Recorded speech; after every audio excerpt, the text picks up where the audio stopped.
Well, we've got 3 people on. Hello. Hello. Let's see. So we have Jill. Wave, Jill. Hello. Hello. I have a bad connection, so I may drop out at some point. Do what? I said I have a bad connection tonight, so I'll try to hang in. Okay. And then we have Lupe. Say hey, Lupe. Can you hear us? I can't hear you. Okay, can you hear me now? Now I can hear you now. Okay, good. Turned off the mute. There. And Kirsty just disappeared, but she was there. Are you there? She'll be back. Good day, y'all. We have lots to do today. I've got an agenda set and everything, and let's see what happens, okay? And today it's, I've done a change because I'm not ready for you to turn in the paper stuff yet. Are you happy? Yes. Yes. I'm not ready for you to do that. I am adding an article that I haven't added yet, but it's coming. So we're going to Zell, which would be the next one. So I want you to read, well, I'll come back to that because I'll go to the, now I'll talk about it now. So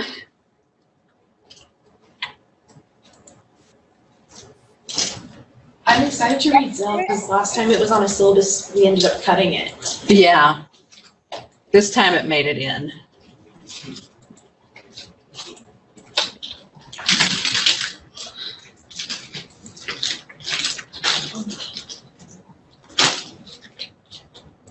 Week 4, Zell. Hello, come on, there it is. This is 2 versions of Rapunzel, the story by the Grimms. One has a pregnancy in it, the other one doesn't. All right. Tangled, you'll be watching Tangled. Love it. Is this just not the best class ever? Yes. But the novel is like one of my favorites. Now, when you read the novel Zell, that's a bit of an unpleasant story. There's some deep sadness in it and some insanity, but we'll talk about that. And then Zelinsky's Rapunzel, the picture book. Dr. Stewart, can you hear me? Yes. Who's there? Who's talking? This is Jennifer. Sorry, I can't see myself. Oh, Jennifer. No, I don't see you. I don't see you. I can hear you. Yes. Okay. Yeah, I'm not sure. I don't know. I've never had a problem, and I just can't see where to make it to where I can see you. But I'm here. I've had to log out and log back in a couple times. Mine's in tonight too. Yeah, I know. My 3rd time in, but like when you were saying hello to everybody, you didn't say hi to me, so I was like, maybe she doesn't know I'm there. No, I didn't know that you're there. I'm glad that you told us. And so just say, hey, stop. I need to say something since I can't see you. And I suspect she's the blank screen down there. Yep, I think that's me there in the middle. Yeah, I think so too. Is anybody else there that I don't know of? I don't think so. All right, good. And then I'm going to add, as I said, it's going to be an introduction to a book that talks about transformations from folk and fairy tales into movies and other things. So it's not a difficult read. It's got some vocabulary that you'll need to be able to work with. And I'm going to see if I can reduce my ums by like 50%. We'll see what happens. And there's Zell. High in the mountains, Zell lives with her mother, who insists they have all they need, for they have each other. Zell's life is peaceful and protected until a chance encounter changes everything when she meets a beautiful prince at the market one day. She is profoundly moved by new emotions. But Zell's mother sees the future unfolding, and she will do the unspeakable to prevent Zell from leaving her. will leave readers spellbound. Just curious, what did people say, if anything? A touching and compelling examination of a familiar fairy tale. Good shipment time. Insightful. Do what? Good shipment time. Insightful review. Follow the original. Like, Really? it said it was gonna take a week or so to get it, and the last day for them to deliver it was supposed to be today, so hopefully it's there waiting for me when I get home. Yeah. I had that issue with my main book for my development of the British novel. I just got it like earlier this week, and it was supposed to get here like 2 weeks ago. Wow. From Amazon? Yep. Wow. That's like the worst thing I've ever had with Amazon, because I never have bad shipping with them. It's always like early. Huh. They may be, it's the college bookstore. Yeah. To now, it would seem, because it doesn't charge the same kinds of prices that a college bookstore charges, which And, is because they're not like actual textbooks, Amazon was actually cheaper than Check for renting. What okay. I normally do. Uh-huh. Since they were all actual books, they were cheaper through Amazon. Okay. Very good. Disturbing different. These words describe the book Zell. A cautionary tale of obsession. Is this telling you anything? But we know that there's obsession going on there. Everywhere you look, it just plays on it. When I was trying to find the two different versions of Rapunzel, because the one that I originally came up with was the Grimm that had been sanitized without the pregnancy. So I typed in pregnant Rapunzel and got some odd responses. These not safe for work responses or? It's just weird. I didn't click on anything, but I can do it real quick. If you're incognito, it's. That's not how you. No. There you go. I forgot.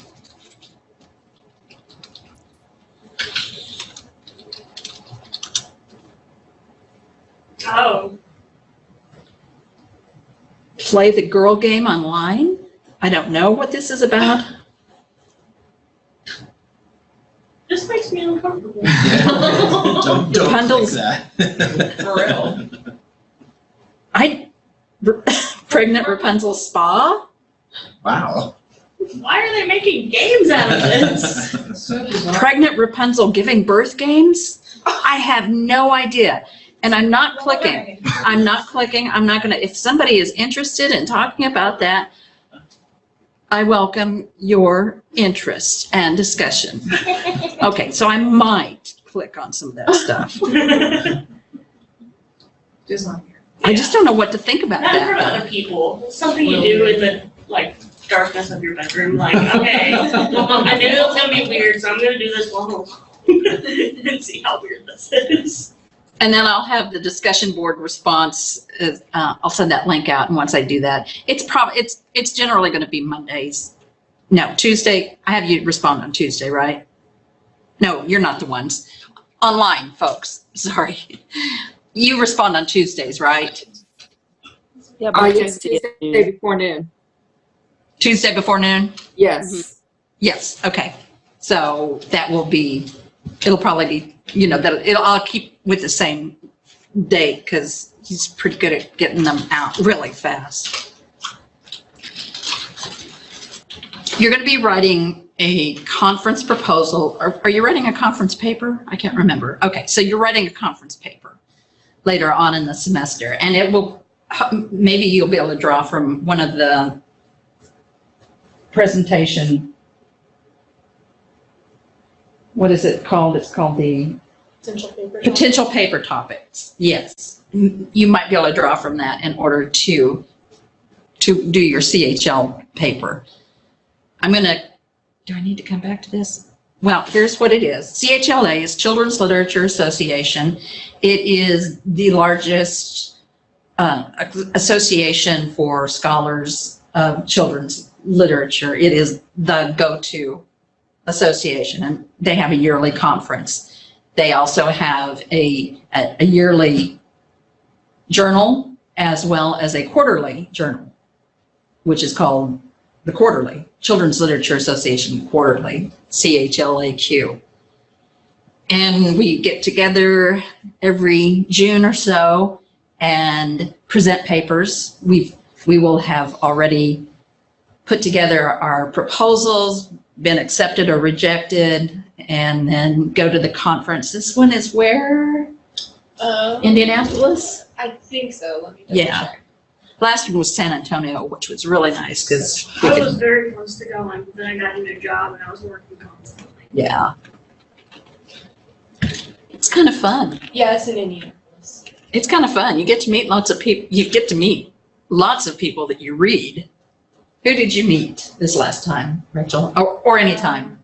Well, we met Ashley Hope Perez, of Yes. course, who wrote Out of Darkness. Which we'll be reading. We're reading it this No. I'm sorry. third time. That's 406. I'm reading it a third time. And I met in my what I really want to focus in is Native American studies. So I had used a lady named Michelle Pekini Stewart a lot.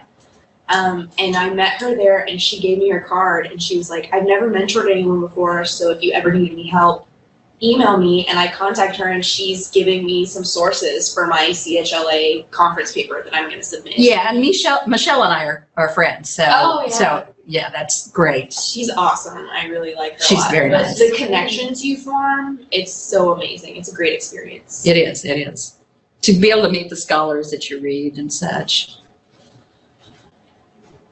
I'm going to click on that. So, And Debbie Reese, how can I? Debbie Reese. Oh. Uh-huh.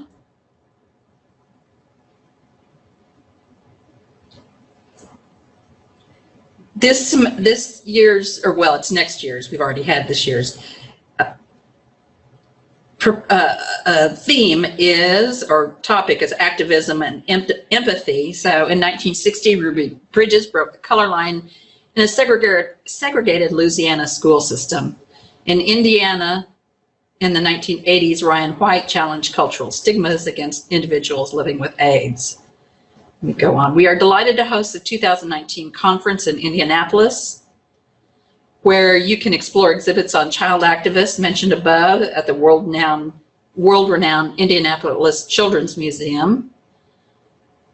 And the Franchella Butler Lecture is Dr. Michelle H. Martin. She's actually she's my academic sister or something like that. She and I had the same dissertation directors. We both went to Illinois State University, and Roberta Seelander-Trites directed her dissertation. She directed mine. So Roberta has this really big family of scholars because she's directed so many dissertations in her life and been very influential on us as well as the discipline itself, the area. So we open this call for papers, it's CFP, call for papers, to an expansive array of topics covering the cultural and political impact of children's literature and culture of the past and present. Presentations might address questions like the following: how are activism and empathy represented in or created by children's literature and culture? How are political, social, and environmental struggles portrayed in children's literature from classics to 21st century books? How is activism presented as protest, disruption, and resistance? Conversely, how does activism create community? So, and there's Michelle Martin. She is at the University of Washington. She used to be at Clemson. So come to Indianapolis, the crossroads of America, to consider where our ideas might meet at the crossroads of open conversation and common goals. I have to go because I'm on the board of Children's Literature Association. And hopefully my paper will be accepted. Were you on the board this last time? I was not on the board officially until the day I attended the board meeting, Oh, okay. but I wasn't an You were official in there member. for, like way longer than we have been there. I was, yes, the whole time. Long time. Yes, was. But Indianapolis will be fun, maybe. I don't know anything about Indianapolis. So what you're going to be doing, you'll be writing a conference proposal later on the semester. You might consider using it, and if you want to attend a conference, submitting it to CHLA. Also, just to clarify, you don't have to submit a paper to attend the conference. No. You can just go if you want to just see how it is or something, but it's an awesome thing to go to. Whether you submit or not, you should go. Is it, oh, there, submit your 2019, it's till October 15th. I'm just about done with mine and we'll be talking about it. So that it's pretty simple. They give you all the instructions for it. So you don't have to, if you're interested in putting a panel together, that's good too.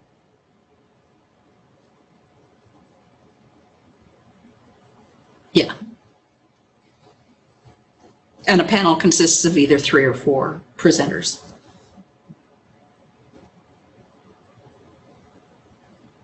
Okay, so let me know if you're interested in doing that, and I can help you get started on it.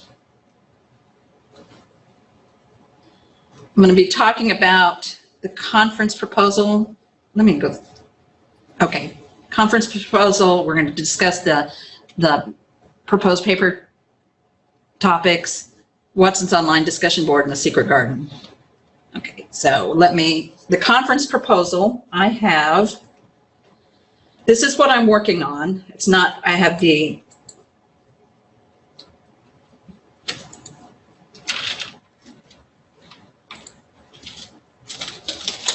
started.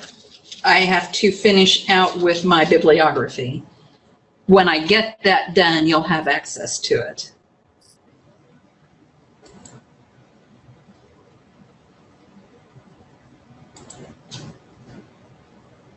Here's mine. This is what it's looking like so far. And you will recognize it because it's precisely what I talked about during class last week. The cool thing about doing what I do is that sometimes you can come up with some really interesting paper topics that, and this will be, just as soon as I get this done, I'll share it with you. But we're also going to do a little bit of research at this time with it. So I'll read it to you because you probably can't see it at all. Nobody can probably see it at all. Oops, that's not what I want. How do you make it bigger? In the bottom right-hand corner, there's a little slide. Yeah, there's usually If you hit control and then use the roller on your mouse, it'll. Okay, that'll also do it. All right. I don't have a title for it yet. You want to pick out a clever title. I'm going to go back into a previous conference to show you some of the clever titles that they provided. Mine currently is working title, colon, more of the working title because we almost always include a colon. That's clever. Yes. And you will recognize this because I'm drawing from the article that we read earlier on. Quote, if you want the same experience that you had in reading the novel, writes Brian McFarlane, regarding novel to film adaptations, why not simply reread the novel? He then quips that, quote, fidelity is obviously very desirable in marriage, but with film adaptations, I suspect playing around is more effective.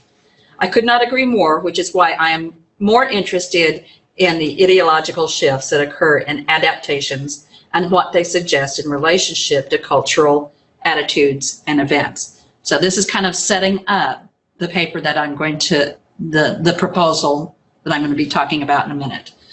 While director Kenny Leon's 2013 film adaptation of of the 1995 novel The Watsons Go to Birmingham, 1963, maintains the spirit of the novel to a great degree, he has indeed played around with the novel, particularly regarding his deployment of race and activism, the topics of this presentation.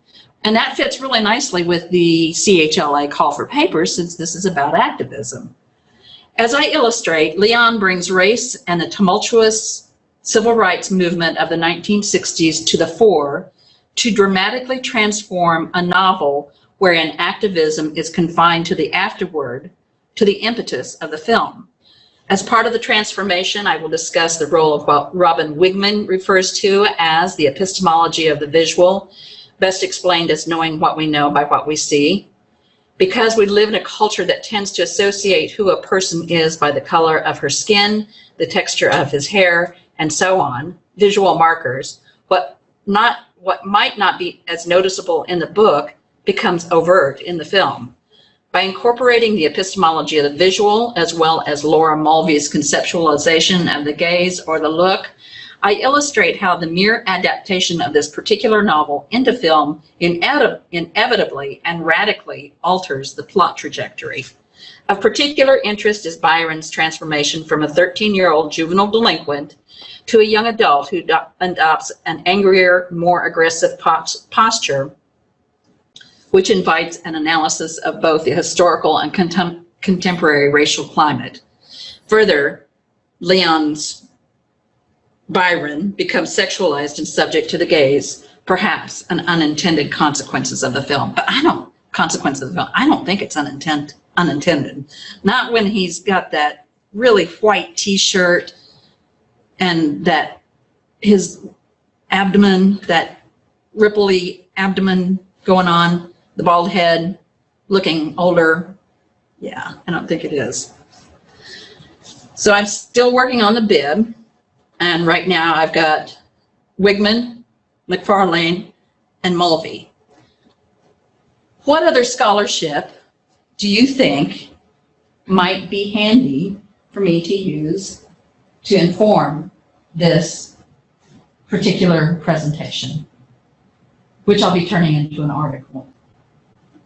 So it'll go from about an 8 to 10 page paper to about an 18 to 20 page paper.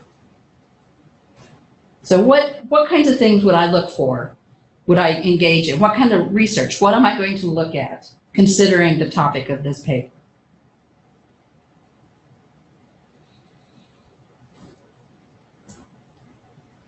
You can look more into the whole gaze concept with more articles. Okay. And how that changes the films completely. Mm-hmm. Maybe how other people have approached activism, like between the novel and the film. You know, like you said, in the film it's overt, in the novel it's the afterward. Like, does it happen in other places, and if so, to what effect, or does it happen usually in reverse, looking at that trend? Mm-hmm. Yeah, I'm looking for that scholarship. I don't think it's been published yet. It's just now starting to come out, and I could also use just general novel theory, or theories attached to novels about how activism is represented in novels, especially in terms of multiracial characters. And that does exist, and it's becoming really very, very, it's one of the hot topics right now. Because, and we'll probably talk about this later, literature that deals with race, so novels that feature or written for African Americans, Latinx readers, they have an extra burden. They don't get to be just novels generally. They have to say something.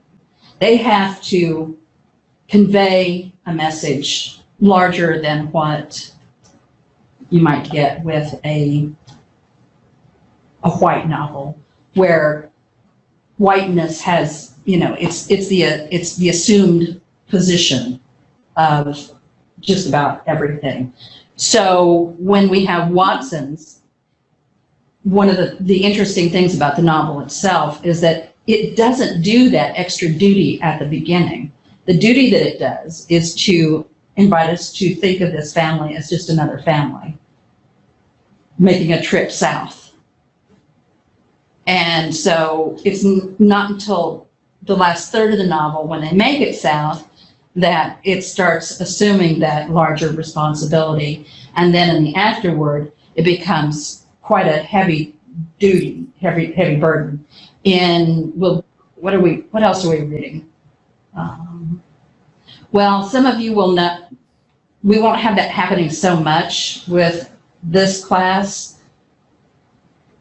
We'll see what happens with the inclusion of Black characters in A Wrinkle in Time and Zachariah. Wizard of Oz also has like the different races and stuff. That's a key point on where they live and how they're treated by the other people. I'm thinking about, so much of what African American, Native American, Latinx literature for children, adolescent, and young adults it does deal with activism. It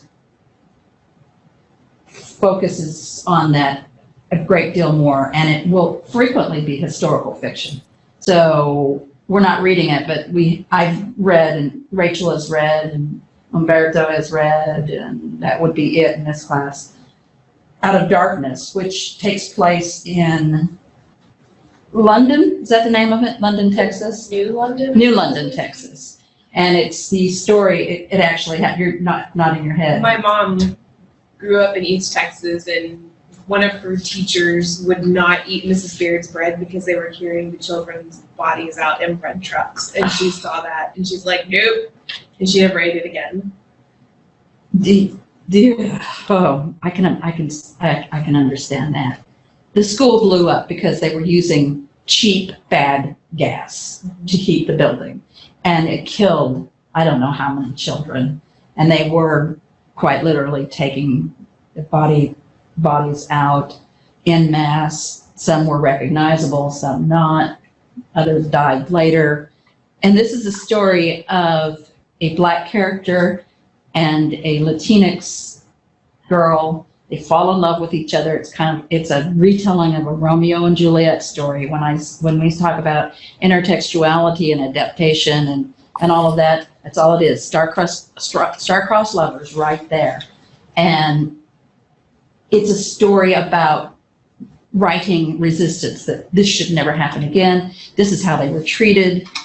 There's the characters, both, there's no mystery if I told you that it's a star-crossed lovers. Both of the main characters die in the end. So that it emphasizes why this happened, which was a great part associated with racism. And it has an afterword too. Is that right? Does it have an afterword? It does, doesn't it? Yes. And that tells more of the story, putting it together. About like the cover-up of it afterwards. The cover-up of it, telling yeah. the truth and remembering Yes. the truth and things like that. Yes. So those kinds of things. I'm sorry? There always is a cover-up Yes, pretty much so. whenever something like that happens. There pretty much is a cover-up. But I wanted to get back to the Watsons, go to Birmingham, because when I first started reading the story, that's all it was to me, just a story. And later on it turns into the activism, but as a person who actually lived during the 60s during that time, I can tell you that it wasn't seen as activism. It was seen as No, it was disruptive. it was seen as civil disobedience by the adults, by teenagers, younger people. It was seen as activism, but by the adults, it was definitely seen as civil disobedience and something By that white adults. done. By It was not white done. adults. People obeyed the government. People obeyed officials, and that's the way it was. Yes. All right, so where else would I go with this paper? I brought up, My thought is how effective are these types of films in moving people to activism? we don't know. I mean, We can't know. It's impossible. And I'm not going to do that kind of work. For one reason, I'd have to get all kinds of permissions, right. but I don't know. And we don't know if it happens now or 20 years later, or it's a culmination of reading one thing or watching another thing. Yeah, or, I guess it builds over time. I just wasn't sure whether or not it's I guess that would be an entirely different topic. yes, and I'm not talking about You're not going in that direction. how it's I might talk about what it asks viewers and readers to do, but not that they'll do it. Visual markers, incorporating epistemology visual, Mulvey, radically alters the plot trajectory. Yeah, I think you could definitely do more research onto like the visual markers themselves and probably find some scholarship on that.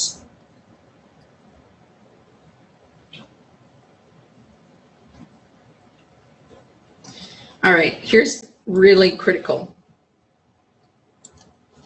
To a young adult who adopts an angrier, more aggressive posture. So what I'm looking at here is particularly that he's Black. We talked about toxic masculinity. It doesn't work for Black characters because toxic masculinity generally deals with white males who feel their entitlement slipping away, or who are the toxic masculinity often belongs to terrorists. And the last thing I want to ever do is to associate Black characters with terrorism because they're angry because of being mistreated. And so the toxic masculinity, it usually refers to whites. So I'm going to go a different direction with that. And I did a search here. I did a couple of searches. I'm going to books, Google Books, and I'm typing in Black masculinity.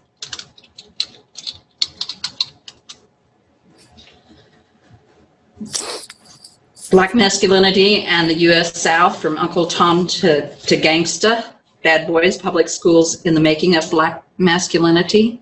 That might have something to do since Byron. But you know what's more important is attaching it to civil rights movement. Looks like a good one right there to me. I am a man, race, manhood, and the civil rights movement.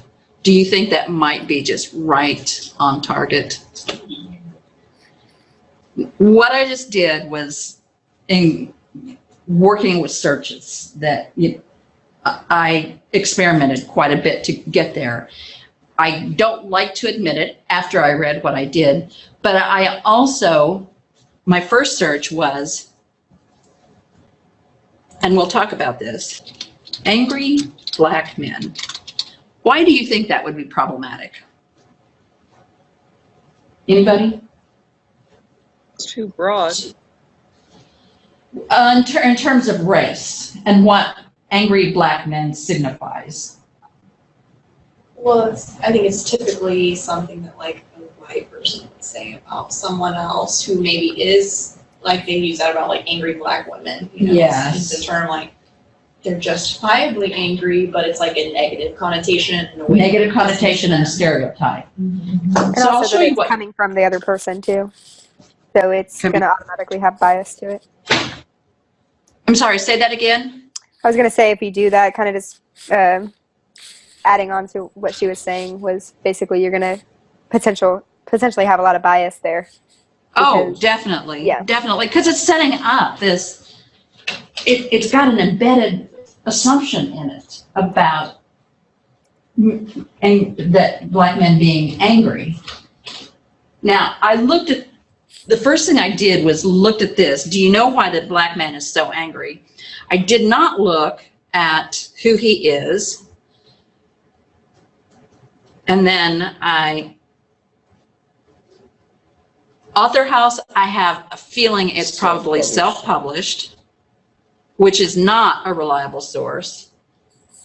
And then I read the first pages.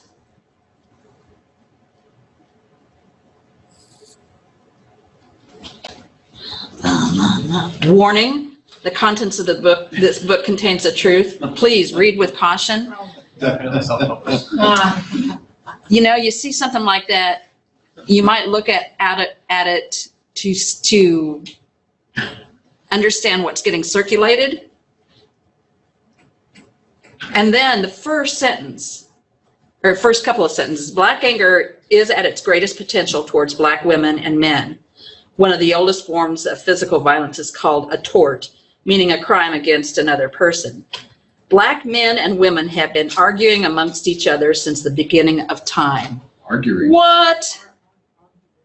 Is it? Oh, it's even misspelled. What? They have not. Beginning of time?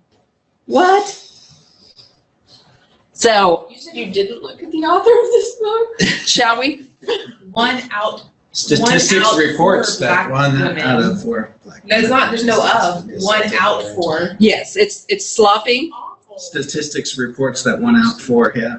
It's sloppy, certainly. Go ahead and guess it's an old white guy. I think.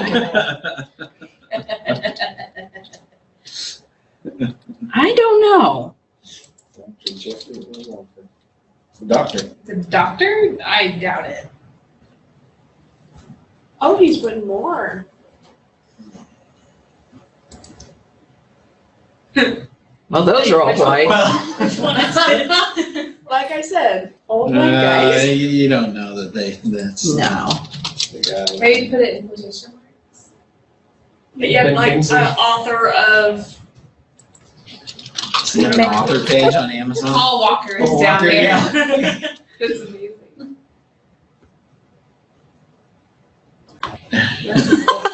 That's the Fonz. Yeah. Yeah. Henry Winkler. Henry Winkler, how dare you write something like that? It's his pseudonym.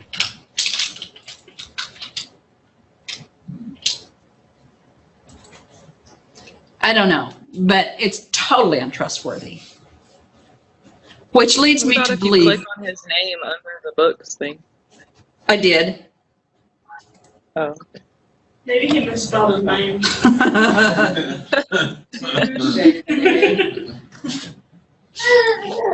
But that was just a little insight on what not to use. And so when I transformed that into black masculinity, all kinds of things changed. Then when I narrowed it down to the civil rights movement, because that's a period when it's really important to understand how men were embodying that resistance and how they reacted and how it shaped their subjectivity would seem to be important. So I'm going to be looking at that. You can guarantee it. And then of course I go to the bibliography that it offers. I found him. And He's a black man. okay, I'm shocked. I'm not. Yeah, it What, said that in his synopsis. It said like helping black men with their anger and his own for whatever. It said that somewhere on the webpage. So I assumed he was black. In one of those things you had pulled up. yeah, I saw that too. Now that you mention it. It was a little bit ambiguous. I didn't know if it meant he was African American or it was What? also his anger, but Give me something to look for. Direct. I just put in the title of the book itself and then his name and then clicked images. And it took me to the website, I guess, for the book itself, Okay. drjeffreyvisionforchange.net. What am I doing?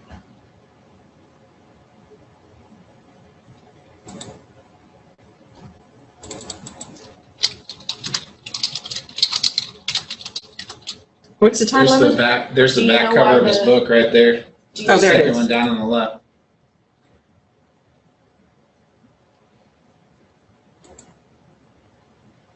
That's not what I wanted. Does he have an author page? Well, he does have a page. He has the website is what I'm on right now. What is it called? Dr. Jeffrey Vision for Change. But it's like the number 4. Okay. But it should- Your thing. For change.net.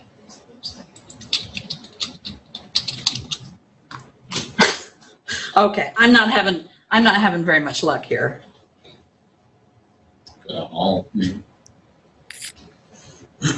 results. No. He also wrote a book called Do You Know Why So Many Relationships Fail? Vision for change, of course, LASIK, duh. Not meant to be.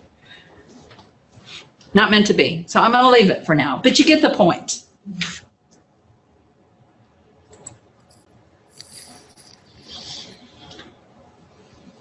And I'm going to use bell hooks as that was one of the,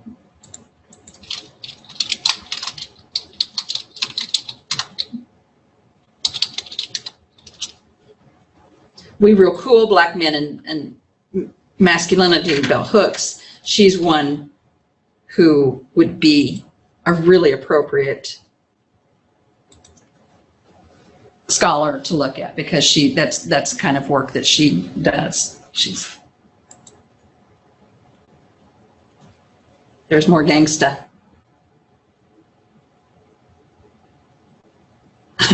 Okay. From angry boys to angry men. So I'm curious to see what she has to say about that.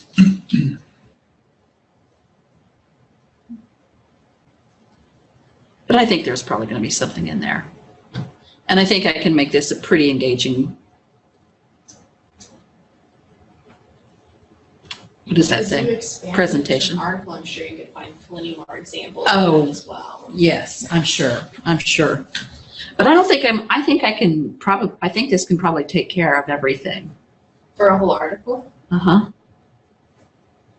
Because it'll have historical context for the civil rights movement. Oh, and by the way, somebody had made the comment about why go to the South? Curtis, I heard an interview, I've not been able to find it again, but it was on NPR, and it was right after the novel came out. And he was saying that, yeah, that's what we did.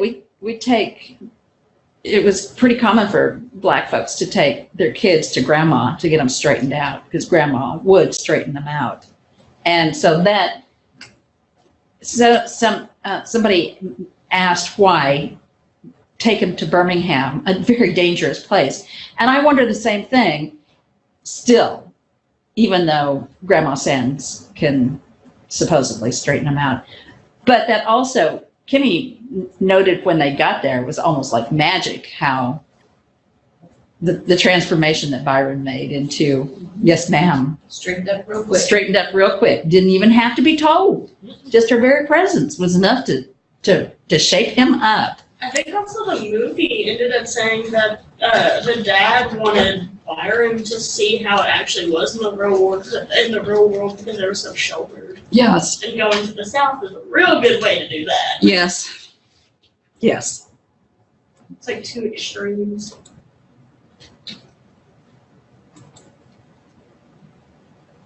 So now you kind of got a sense, and like I said, I'll post that. It'll be double spaced. It'll have my bibliography on it.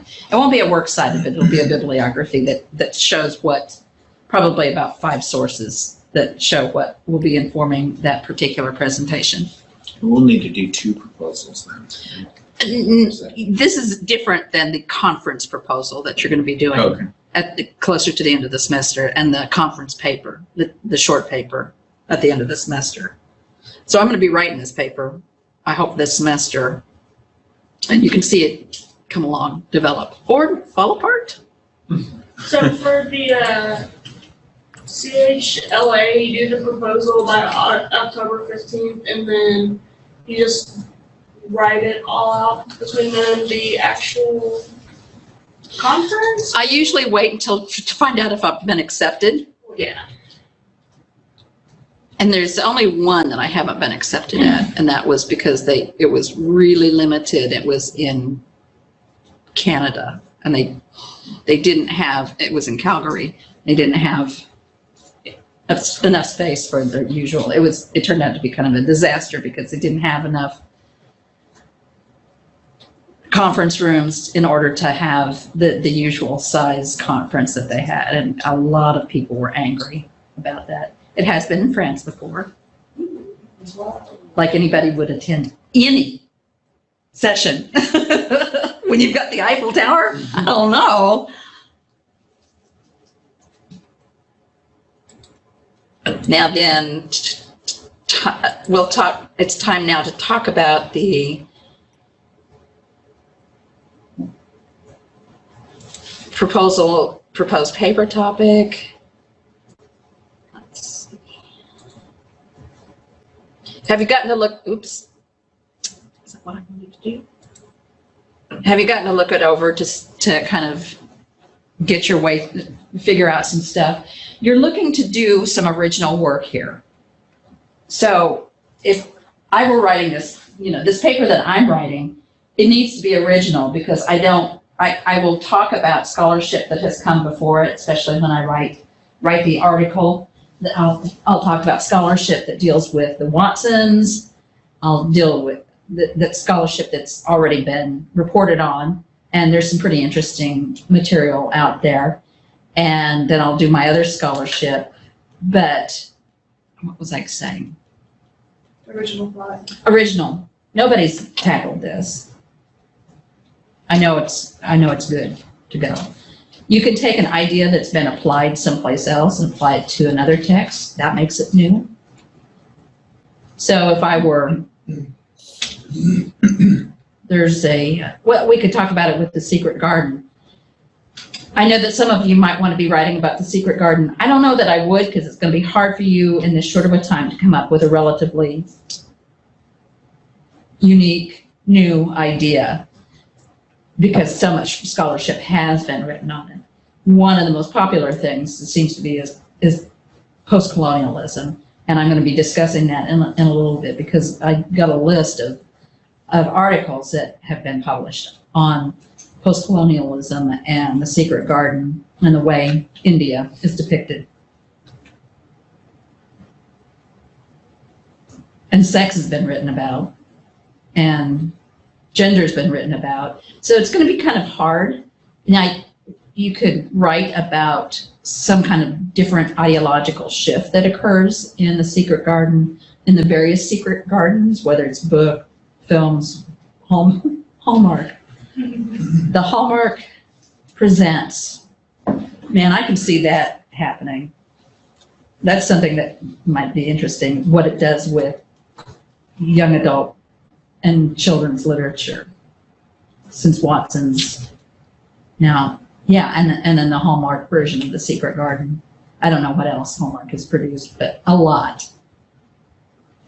Other than Google, what's the best resource available to us to search repositories of scholarly papers? Databases. So to do that, Library. yay! You go to the, Do you still have access to Project Muse? oh yeah. Okay, I tried to log in over the summer and I couldn't get in, and I called tech support and they were like, looks like we don't have access to that one anymore. It was so frustrating because I had to take picture book class with no access to Project Muse. It was so hard. There were some periods where Yeah, it was like out of fall or service. something. Yeah, Yes. must have been then.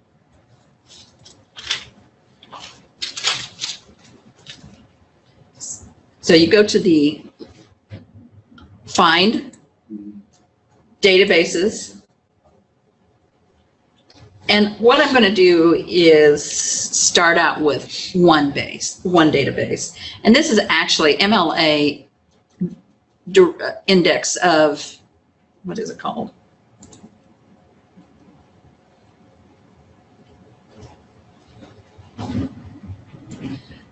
MLA International Bibliography. You don't want the periodicals, you want the bibliography.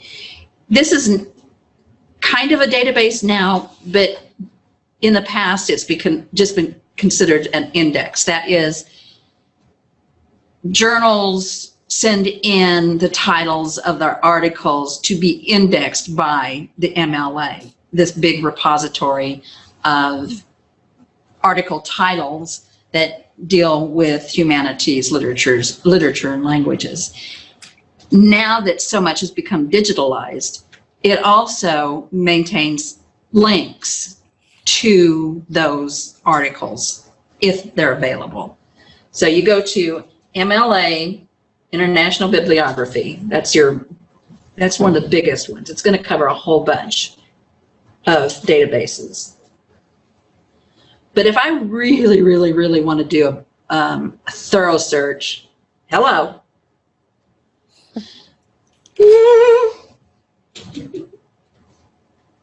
It's really big. It takes a little bit. There we go. I'm going to enter. I'm going to do advanced. I clicked on advanced, and then I'm going to do choose databases, and I'm going to add more databases to this. I'm going to include Academic Search Complete,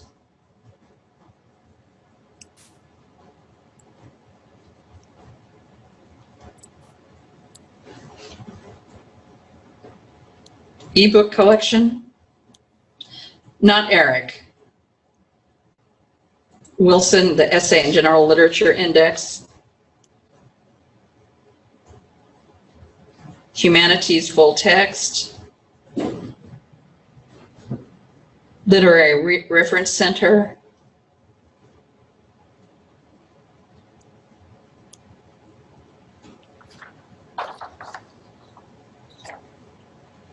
Omni Full Text,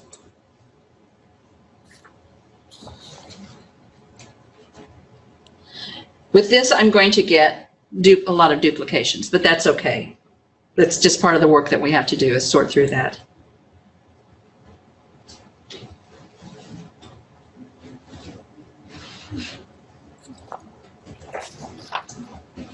Please be kind. Okay. Oh, shoot. Let's try that again. It sure enough is being slow, isn't it? Is it doing something? Is it working? It's loading. Loading. It's getting loaded, which is maybe why it's so slow. Okay, it's still there. What I really wanted to do was to go back to that original screen where it had all of the different areas that you could request information from. But I'll just do it here.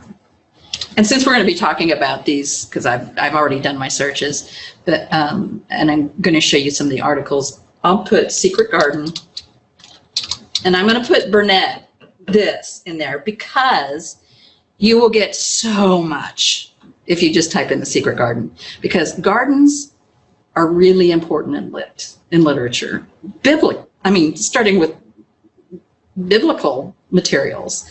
And then Chaucer was crazy about his gardens in the Canterbury Tales. So you want to narrow it down. And it is going to be big.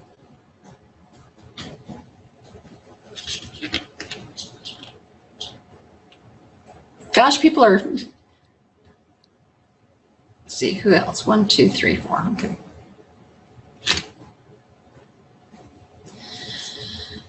The Female Explorer. Let's see if it's actually available. It may not be.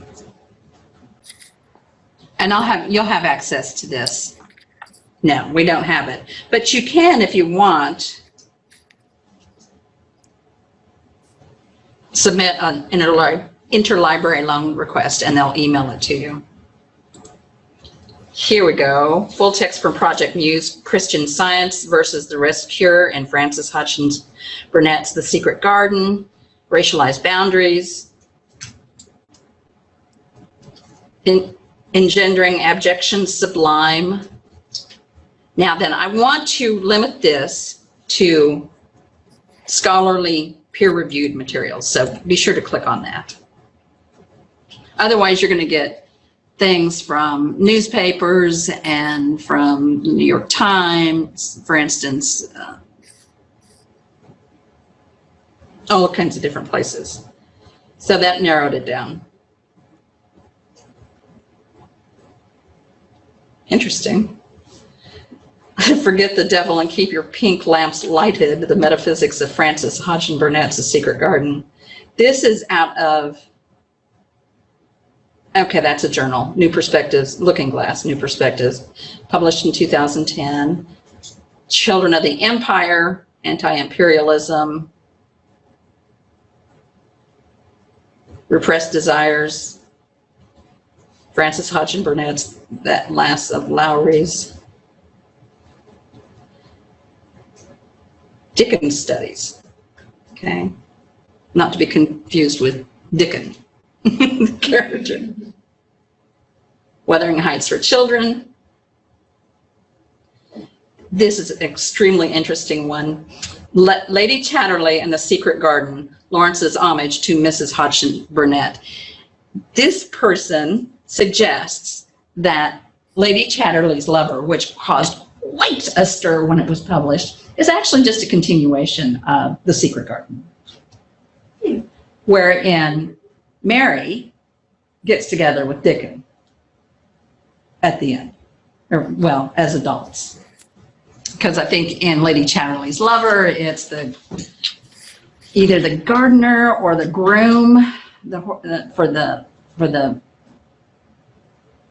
barn, or I can't remember which one.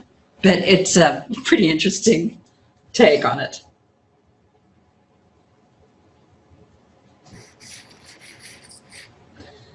You're So Yeller. And this is what I was talking about for interesting titles for your papers. The Garden in the Jungle, Burnett, Kipling, and the Nature of Imperial Childhood. A Bit of Earth, Sexuality and the Representation of Childhood in Text and Screen Versions of The Secret Garden. I probably should have had us read that one.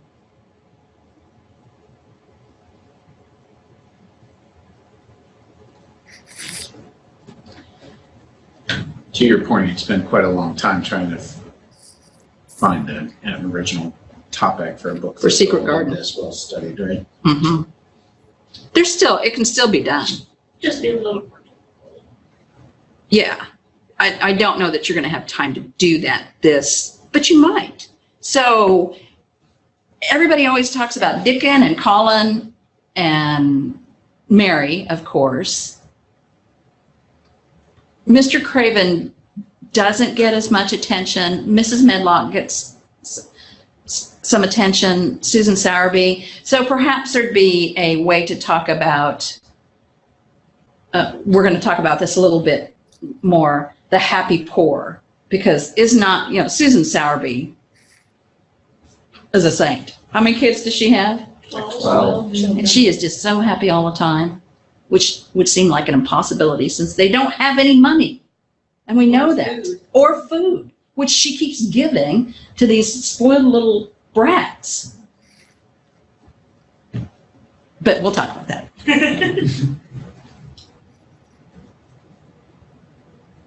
But did that help you understand how to go about some of your research? I'm going to give it a try, and if it seems like a hopeless pursuit, then I'll pick a different book and read it really quick. Yeah. I wanted to spend enough time to develop a good idea, and so I was hoping to use one of the first two books that we read. I have a question. Mhm. Why in this class are we doing it like at this point? Like we have to pick a book on the syllabus and turn it in this week versus when we did it before and like as we read that book. So we can get everything done Oh, okay. that I need to get done. Got it. Because. And some of these books are going to be, I mean, nothing is, The Secret Garden is probably the longest. No, Wicked is the longest one.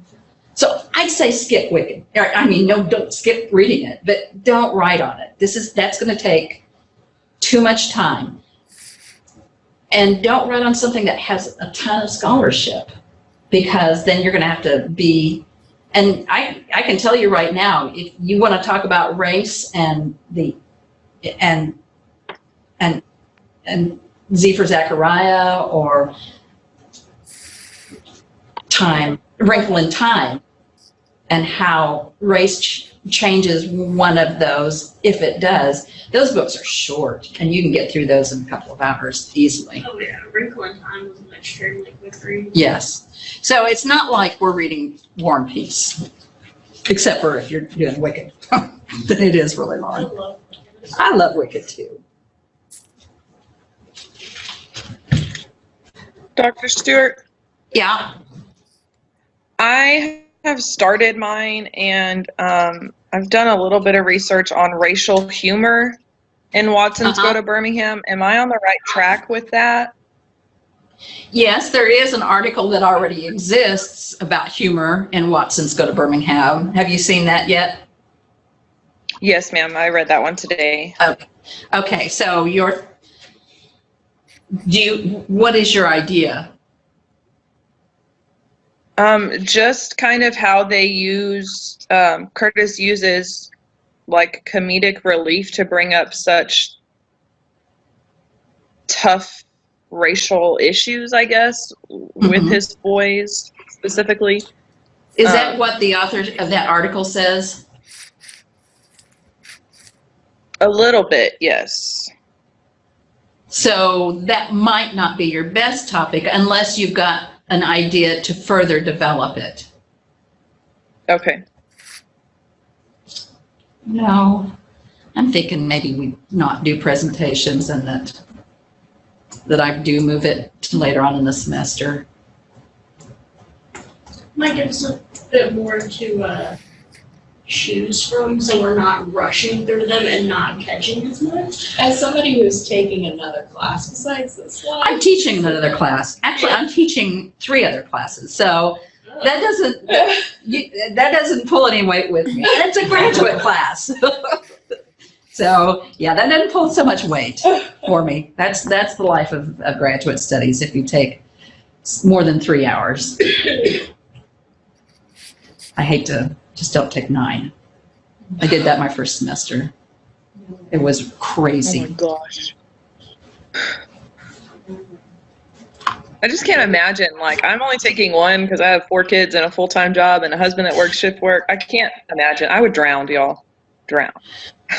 Well, I would drown with in your position without the class. I would be sinking way to the bottom.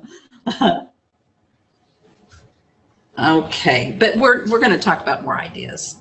I'm going to reconsider. I'm probably going to move it to later and not even do an actual real presentation. I don't know. Let me give it some thought. I will not, it'll be later if it for sure, and it won't be week 4. So let me rethink how I want to get that put in, or week 5 or whatever it is. Week 5 is what you had just moved. Yeah, let me consider how to do that. Is anybody far enough along that it's going to mess with them?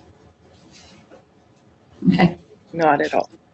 Not at all. My feelings are not hurt. Well, I thought I was, but now I'm rethinking. Well, yeah, I'm trying to think about if you could, you can, if you want to, you can go off of what we're reading if you have something specific in mind. So in this instance, if you knew another text that used humor in it to work with race, then you could use that. You'd use the article that you found on Watson's, and you would be able to apply it to a different text. What was I going to say? Okay. There's something important about that.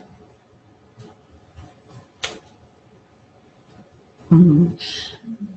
One thing that's important, though, is that your paper reflects the nature of this course. So it's like transformative or adaptive in nature, like Yes. focusing on that. Yes. It really does need to be about that. Otherwise, the work that you do, it just diverges too much.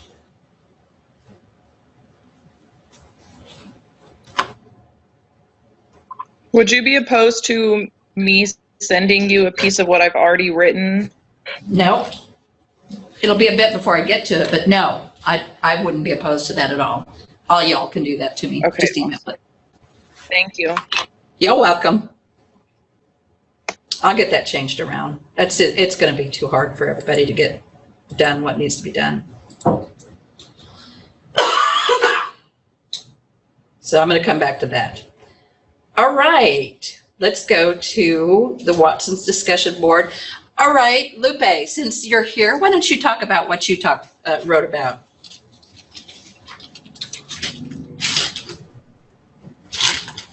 And I just highlighted some stuff.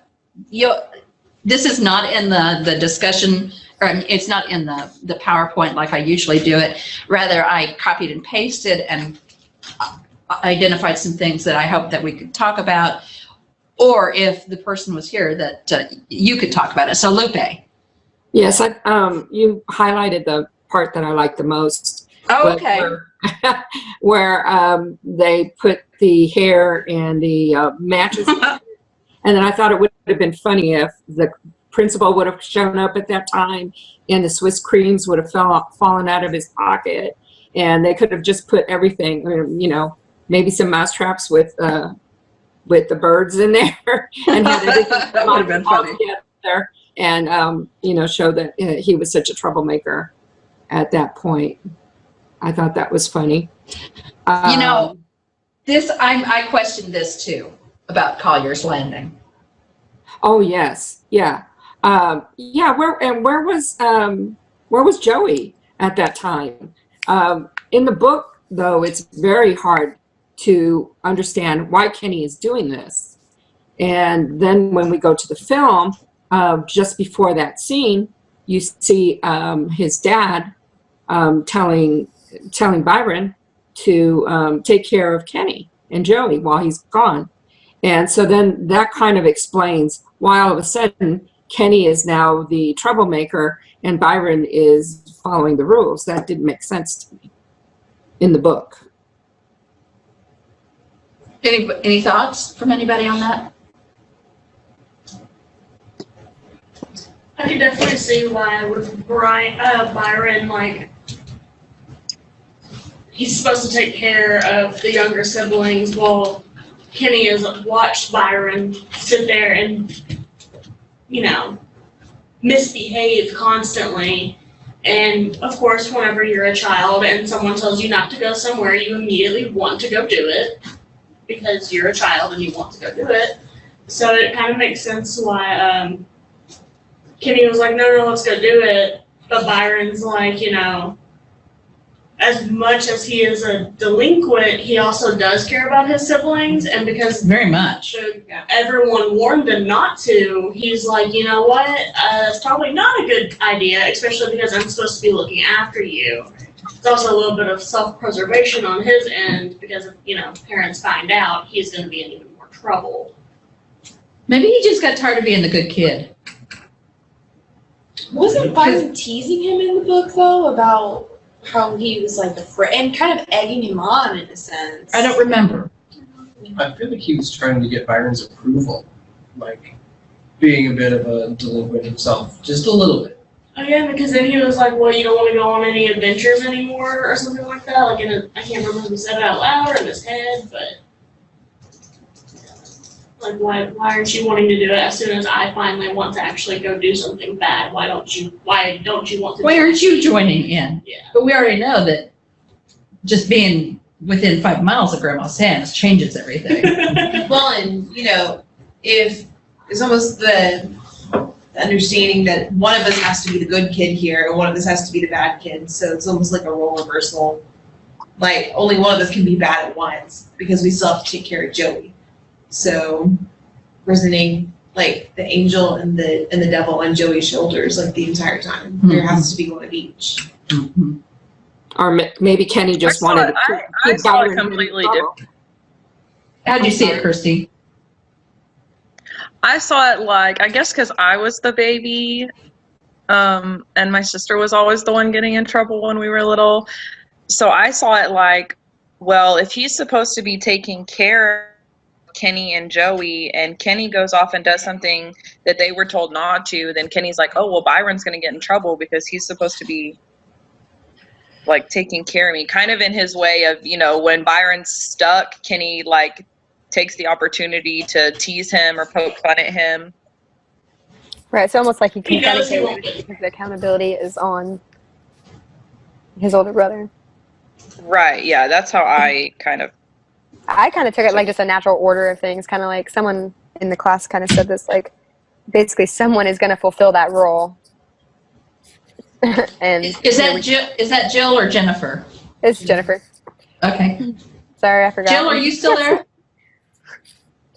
Is Jill still there? I don't think so.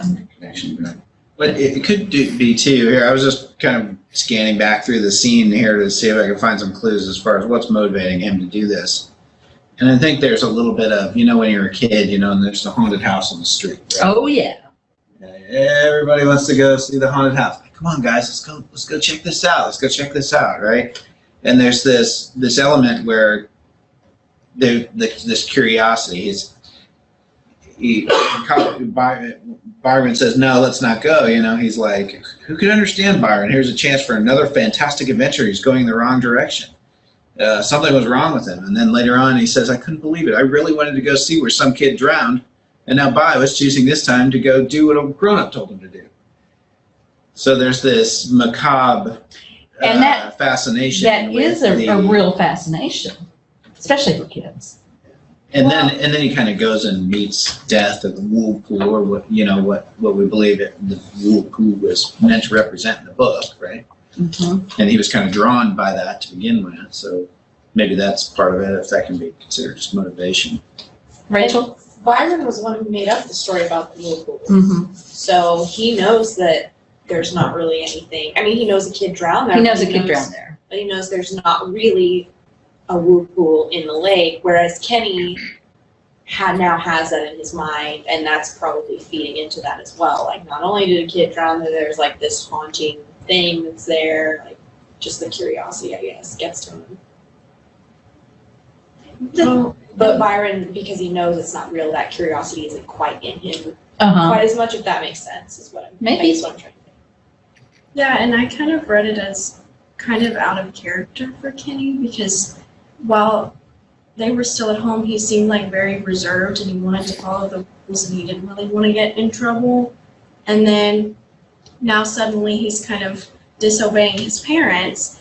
But then I got to thinking, okay, well maybe he's feeling a little more grown up because they have now traveled so far and they're in this really new place. And he's kind of getting a new feel of how the world works, and he feels a little more older himself, like he can do more, maybe. Doesn't it say something about it? Was it in the film that he says he feels older? Or is it in the book? Or is it in The Secret Garden? No, it's in both. Maybe it's just in the book that he does talk about how he feels older. Uh-huh. But I don't know if it's in that scene where he's looking at himself in the mirror too. So it might I think be it is in the later movie, on too. when he has experienced all of this, Yeah, this tragedy, but I know it is in the book for sure. that it's matured him to some degree. Kirsty, what did you talk about? don't remember. What? Did I not put yours in? Oh, no, I'm sorry. You wouldn't have yours in because you weren't. No, I was live. I was like, You know, Lupe's point on some of the omissions from the book where the humor was concerned. Byron told these wonderful stories, right? They were told just these Total storyteller. thumbnail lies, right? But they were hilarious. Like remember they had to get so bundled up when they were going out. The ice. Yeah, he explains it's like the Frozen garbage people. trucks that come. Yeah, the Oh, reason yeah. you don't see frozen people is because the garbage truck come through and they throw all the dead frozen people in the back before everybody goes to school. That's right. You know, it's Yeah, like it's little so stuff great like that storytelling. added such great color to the book. And he's charismatic enough that you don't really question it. Because even like as a kid, you know, someone tells you a story and you're kind of like, is that really? But he just says it so like just Nonchalantly. yes. So he's like, oh man, that's just crazy. Yeah, and of course this whole thing is a story too. So these are embedded stories to go along with and to, you know, help. we traumatizing her. I'm sorry. I said when he was telling that stuff though, like I couldn't help but feel bad for Joey because she's just like this sweet, cute little innocent girl, and he's just like telling her all these It's for her crazy own good. stories. He's like traumatizing her. And Kenny, because he believes it too. Well, he thinks he's not sure whether to believe it or not, but he does. And then, of course, when he gets to Birmingham, it is obviously, very clearly a true story because everything that, you know, the things that have, the lie that Byron tells about the wool poo turns out to not be a lie. So maybe all that stuff earlier wasn't a lie. And Jill remarked about she calls the members strong representations of different aspects of Black society, with the father being the good provider. Willona is the crossover, raised in the more racist South and symbol of Black population, leaving the South for a better life elsewhere, and being more aware of the subtle racism across Flint and the North. Grandma Sands represents in the book the withered yet strong older generation that has endured.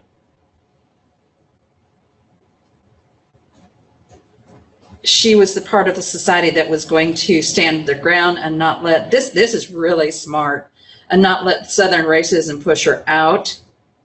She and Mr. Robert also represented the members of the Southern Black society that made huge concessions to live peacefully within a racist white society. Byron, the anger and frustration felt by Black society and his inability to find an outlet in the North misdirected his anger.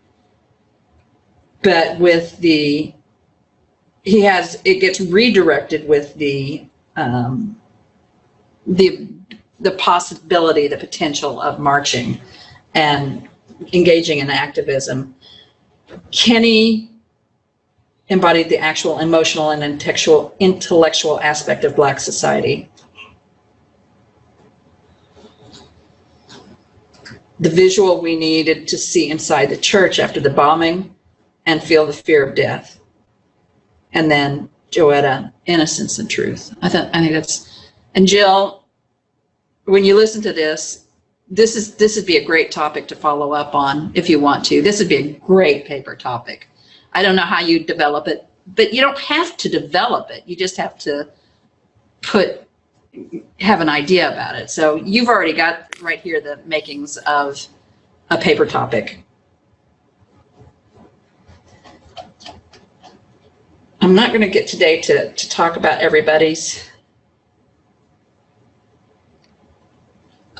because we have to, we have to move on.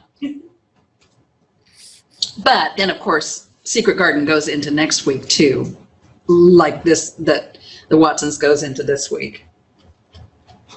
I did want to bring up, and Thomas, yes, I'm crazy about, where'd it go? The Girl with All the Gifts as well. He wrote about The Girl with All the Gifts, which is a novel and a film, apocalyptic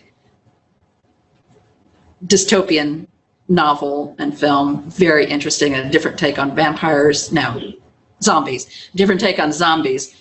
Really fascinating. And I'm not that big of a, so I have watched the Living Dead. No, what is it? Walking The Walking Dead. Can't even get the names right. I wanted to talk about What book? dialogism. Yes? What book was that you were saying was like post-apocalyptic? The Girl with All the Gifts. Is that what it's called?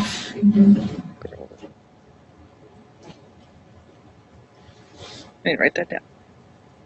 Yeah, it's really. I saw it on. I think it's on Netflix. I saw it there first, and when I saw it, I saw that it was an adaptation. I immediately started listening to it and was really pleased with it.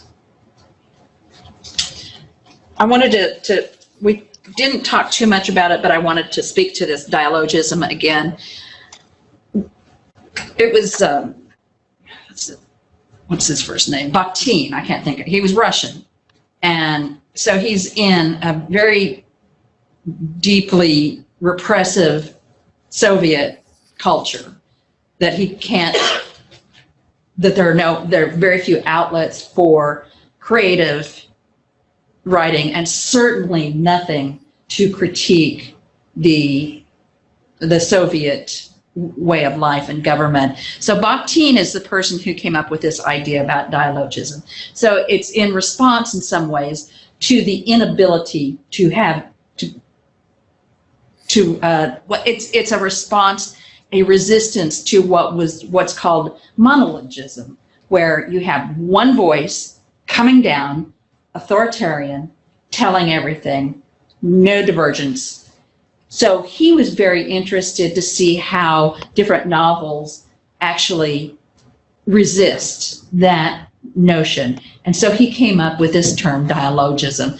Think about it, it's dialogue. That's basically what it is. And it is all of this area, or these different characters, whether it's through their actual dialogue or the thoughts that get conveyed through the narrator, are conversing with each other, they're conversing with us, they're conversing with the period, and this is assuming that there is no there's no repression, which was, as I said, was what he was working against. So they understand dialogism to be characteristic epistemological mode of a world dominated by heteroglossia, which is All the same language? nope, the opposite. Homoglossia would be the same language. What? But it is. A plurality of voices, polyphony. Especially conflicting voices in tension within a discourse. So that you can see here why Bakhtin would have been interested in heteroglossia as well, because those conflicting voices. Again, no longer the one voice, the authoritarian dictates the rule of law according to the Soviets at the time.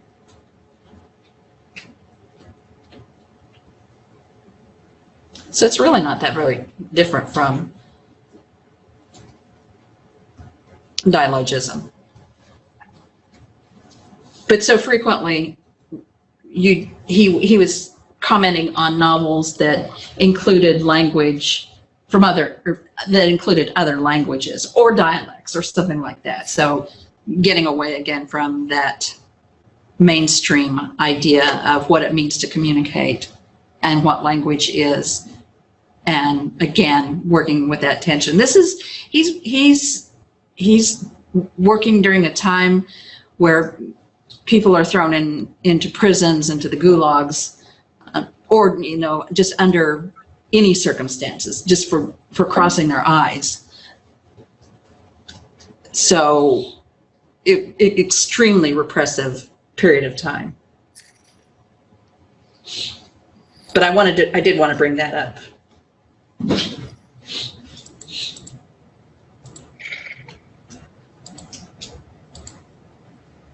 And so I'm sorry I didn't get to talk to, have everybody listed, or didn't get to bring up everybody's conversation from the discussion board.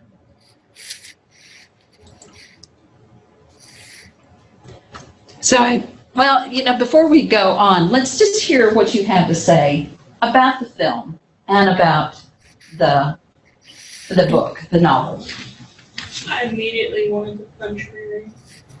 She Which was one? Extremely unpleasant in the beginning. Yeah. Book Mary. I mean, she was blatantly unpleasant, extremely unsympathetic character. At the first, I just didn't care what happened to her. I was just plotting along. Yeah. Which was really an unusual tactic, because you don't normally write unpleasant child characters, focalizers. And by focalizer, I mean the character who directs you through the story, who you follow in order to get to the story. So yeah, very, very unpleasant. What about the film version? I cried a little bit at the end. Well, what do you think about Mary at the beginning? Yes? Is that Kirsty or Jennifer? Oh, that was me. I said "aw" when he said he was gonna cry, but but honestly, I felt like I walked into this with like a lot of bias, because I remember, being young when the movie came out, and I actually had like the VHS copy of this, and so I loved it as a kid. And I remember when I saw it on our list, I had never read the book, so and I just went into it thinking, I just feel like the book is always better, but I loved the movie. And I just remember thinking when I first read the book, it was so unpleasant. And because the beginning is so wildly different, I didn't know, that was the story with her parents and things like that in the book. So it was very unpleasant. And immediately I was like, oh, maybe the movie is better because of how, the difference in the mood and everything. But yeah. She's still unpleasant in the film. Yeah. She still is, but it's so, I feel like just seeing it in print, there's something about it. What do you think changes, though? I think there's some things that maybe to do with the epistemology of the visual. You also were like in her head more in the book, so you can even see like how she really does not care about anyone at all. But I also think the point of view changed, because in the book you have like, it's third person, and so she's not telling her story, you have someone else telling her story. And then there were times when like the narrator would say, like when she was chasing the robin, that she almost like wasn't ugly, or she was almost pretty or something like that. And so things like that, whereas in the movie, one of the first things I noticed was that she was narrating and she said I. Mm-hmm. So it's told from her perspective more. So, and I don't know that necessarily one was better than the other. I just think it was a very different take. Oh, yeah. We're not concerned with if one's better than the I other. think in the film, though, they made it an overt, at least it seemed overt to me, attempt to make her sympathetic in putting her through, her parents through this traumatic, cataclysmic event, the earthquake, rather than just them dying off. And, Yeah, the book just right, seems just so tucking her flat. away, and then they die off, and then she's just left alone in this room, and somebody eventually finds her. Instead, there's this big cataclysmic event that happens to her that's kind of tragic. And I think that the movie worked a little bit harder to make her, even though she was an unpleasant child, to make her somewhat sympathetic. Yeah, I So think for me, the historical context affected it a lot, because in my mind, when I was reading the book and, people are just dying and there's this little girl alone in a house, I feel like that would be very realistic in a time like that, where there is no just calling 911 or something. And so I think the visual and all of that, and certainly, what somebody else in class alluded to with those just blunt and blatant sentences of she didn't feel ugly in this moment, or, things like that were very powerful in the book version that you didn't have, in the film. And I think a lot of my emotions for the book versus the film had a lot to do with the historical context and the difference in the time period, almost like, versus Edwardian versus the the original. I wonder a little bit if it's not to do with Mary's actual appearance in the film. She's an interesting face. Well, see, she reminded me of, now I realize this was made in 93, but she reminded me of a young Hermione Granger, like with her poofy hair. And so she automatically had a little bit more sympathy from me because of the association of the visual. That there was no way in 1993 they could have done that or known what was coming. But like just her mannerisms and some of the things that she was doing had me thinking Hermione Granger the whole time from Harry Potter. I was entranced by her eyes, those dark eyes that I wanted to read. I wanted to get into her. I don't know, there was just something, even as sour as she is in the film, I still like her at the beginning. I feel like part of the reason she's so likable in the film is because the film doesn't spend as much time driving it home that her parents didn't want her. Yes. You see them for like 2 minutes at the beginning, and then maybe you can justify that she's so sour because her whole family's gone. But in the book, it's like over and over again, her parents did not want a child. No, they I didn't. feel like we got, like, I think somebody said in the class, like, I felt a lot more sympathy for her in the movie because of the scene where they're calling, you know, they're calling all of the orphans that have been left after they bring That's them over really to bad. England. So I felt like just that scene set my mood and my sympathy for her for the whole film. Because not only was she left an orphan after that, but then she was the last one to be picked up. And not just the last one, like there was no one left. Right. It was like night, right? Like Guy- tumbleweeds in England. Kind of thing. And then her. Tumbleweeds in England. She was not ugly or looked sickly by any means. No, she And looked I quite think healthy. I think that certainly plays into it. It's very easy to feel sorry for this cute little girl who it's not explained that her parents don't want her, and it's not explained like just fully how awful she really is. I mean, I pitied her in the book because I was like, oh my god, she's so bad, even the narrator hates her. Like, it's That's so pretty bad. bad.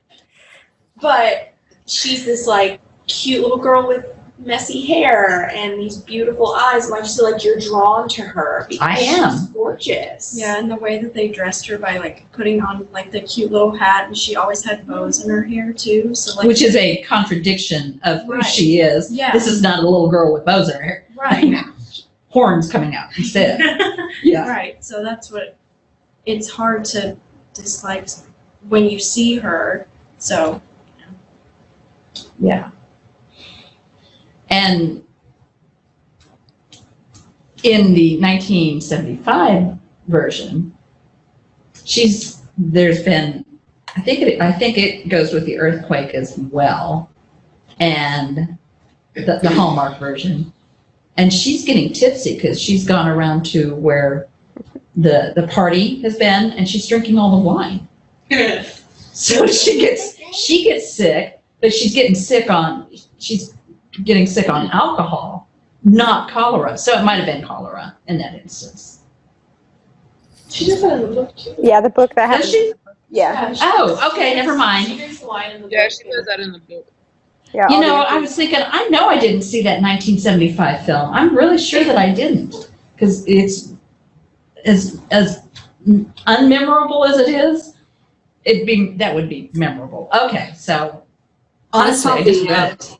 I saw the 1949 version as well as Yes. the 1993 version, and Which is I- available.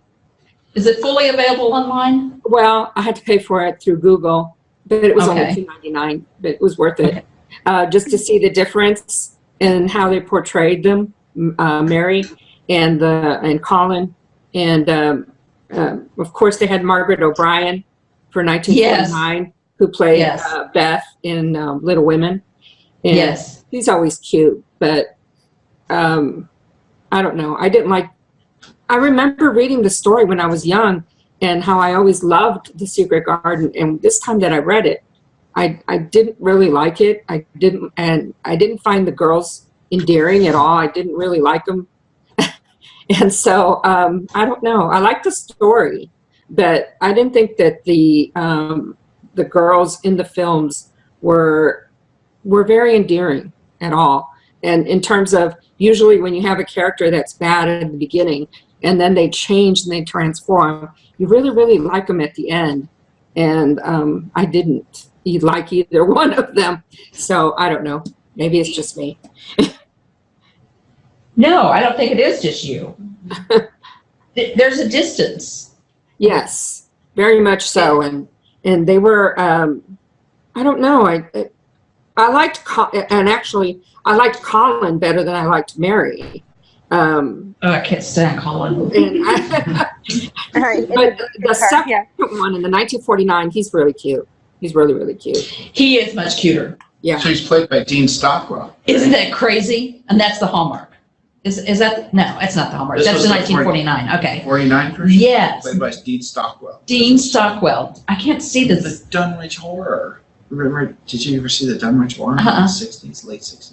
I don't think I It's did. like Colin Youngsoff off. He's got the robe and everything. I was like, Dean Stockwell. Yeah. Dunwich Horror. How crazy. And I know, it was pretty wild. I only recognized him from the article, the picture in the article from the still from the film. I was like, hey. Now, Dickon is adorable, is he not? Oh, There's I nothing loved to him in the not first like about movie. him. He's so cute in the first movie. In the second movie, in the 1949, he looks like Howdy Doody. Oh, I know. He's got this funky little face and a little pointed face. Yeah. Yeah, I'm going to show you some of the images here in a minute from those because you need to see them. I thought with Dickon in particular, and I kind of agree with the assessment in general.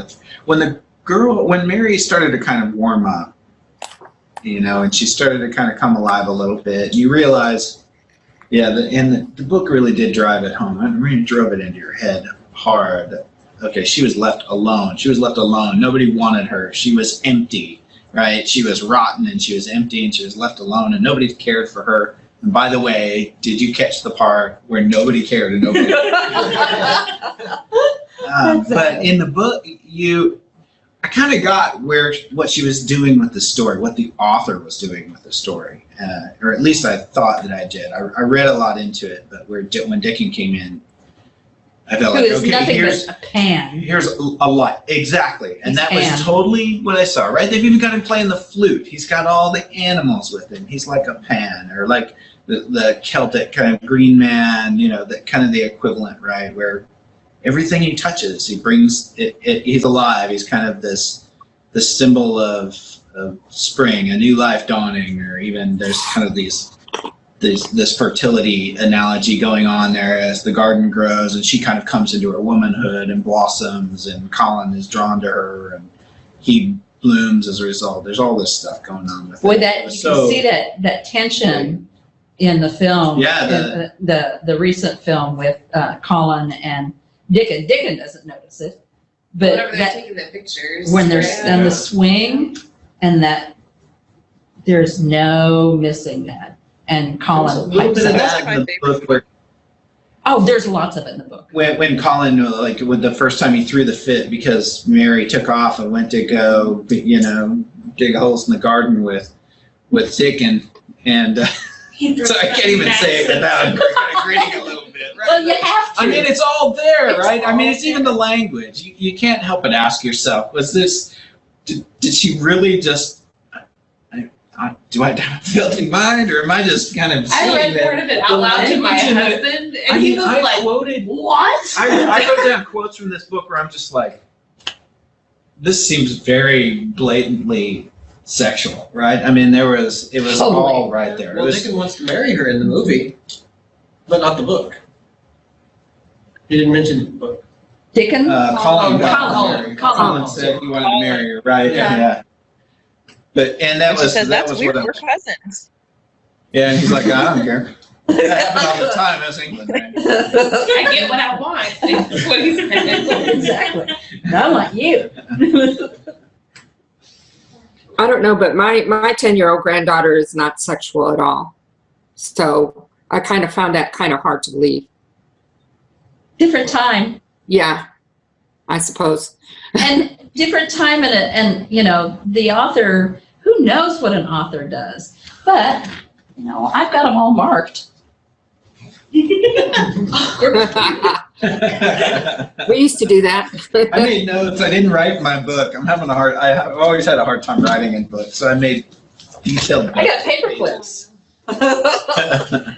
Should have added my little flags, but I folded the page. We used to underline it. there's even the comments where at the end when spring is dawning, she's saying the birds and the bees and yeah. Yeah. So this is definitely. Well, So she this was is a too dirty many- old lady. This There is was just Dickens. too many references to say this was a you know happenstance. This was deliberate. Yeah, it starts out, page 109, the nest of the missel thrush. Mm-hmm. He stepped over to the nearest tree, an old one with gray lichen all over its bark, but upholding a curtain of tangled sprays and branches. He took a thick knife out of his pocket and opened one of its blades. That's very phallic. And by phallic, I mean that's associated with the power of the male, which is symbolized by the penis. So and that's another word for phallus.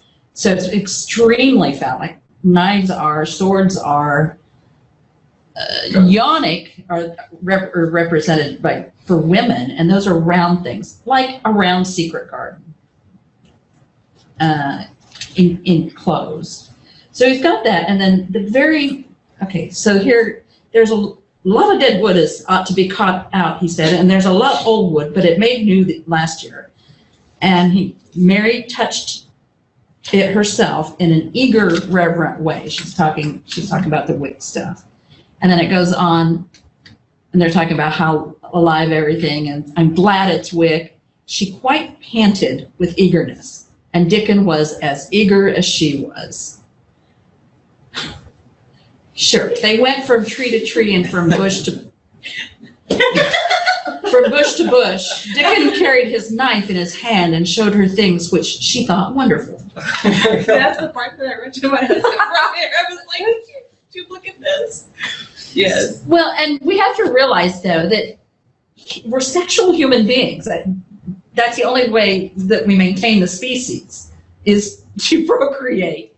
So whether Burnett meant to include that or not, psychologically, it's there. I mean, it's part of.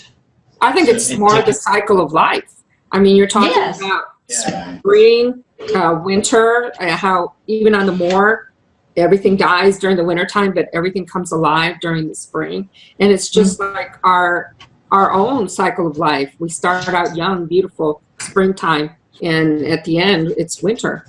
So precisely. But then our kids then go on and have their spring and so on and so forth. And I think that's the big thing between the Secret Garden, is that it was dead, but they brought it back to life. And it's cycle of life. Cycle of life. Cycle of life is cycle of life is also part of sexuality. So right. It's you have to have it. Yeah. There's also like the weird part where they describe the garden when it first started, and they were like, oh, the husband and wife would go in there by themselves and no one else was allowed. Like, it's very much an allusion to like the marriage bed, you know, and the ceremony, like the husband and wife go away and they do the things that cause life, that bring about life. You know what happens in gardens. Right? And then one of the notes that I made too was that Dickon is the one who brings the seed into the garden, right? Yes. To plant in the garden. Spreading the seed. And their little and the spade. tools. The spade. And yes, those are phallic. And whether it's just me having a I don't know what to call that mind that goes there. That's what I was wondering about myself, frankly. I was like, is this really, or is it just me? I don't know, but it's there. I can't help to not read it. And once you read it, you cannot unread it. That's the truth. So, and on top of that, it's going to influence the way you read other books when you see things like that occurring. When you see a garden, you're going to wonder, is this going to be some kind of sexual illusion? It seems to me like in any of the recent English novels, or not novels, but stories or movies that I might see, that they always have clandestine affairs in the gardens. They always go to the garden to get away from everybody's view and do their thing there, and then they all come out with leaves in their hair and things like that. Precisely. Well, that's one of the Chaucer stories in Canterbury Tales, I think, is going to the garden and picking the fruit, which is an allusion to her fruit, as her being fruit to be picked. Goblin Market has a lot of that as well. Oh my god. That is a very sexual story. When I took lit theory, this one girl analyzed the Goblin Market from the psychoanalytical theory. There was so much there. I was like, Yeah. And you cannot, I can't unsee it. and every time you see a garden from here on out, mainly because I just said, every time you see a garden from here on out, and there's the Garden of Good and Evil. I don't remember enough. It was a wonderful novel and film that takes place in Savannah. What is it? Is it the Garden of Good and Evil? Midnight. Midnight in the Garden of Good and Evil. That's it. And then there's a young adult book called Midnight in the Garden or something like that. And it's a time slip narrative where they go, the young male character goes to a different time period. I can't remember. It's been so long since I've read it. Outside of the sexual themes, though, too, there's this really very real, I think, presence of death in these children's lives very early on, right? Very And much it's so. pretty dark in the way that it has impacted the way that they're, I mean, the people that they become, Colin the goes emptiness. Like there's, hysterical because he's been told he's gonna die from like yeah, birth. I'm gonna die. I'm gonna become a hunchback. Is his sickness I'm real? gonna die. It's just a No, part of his no. narrative, right? Now, Archibald Craven's got a back Right, problem. he's a real hunchback. Mhm. And Colin's isn't real.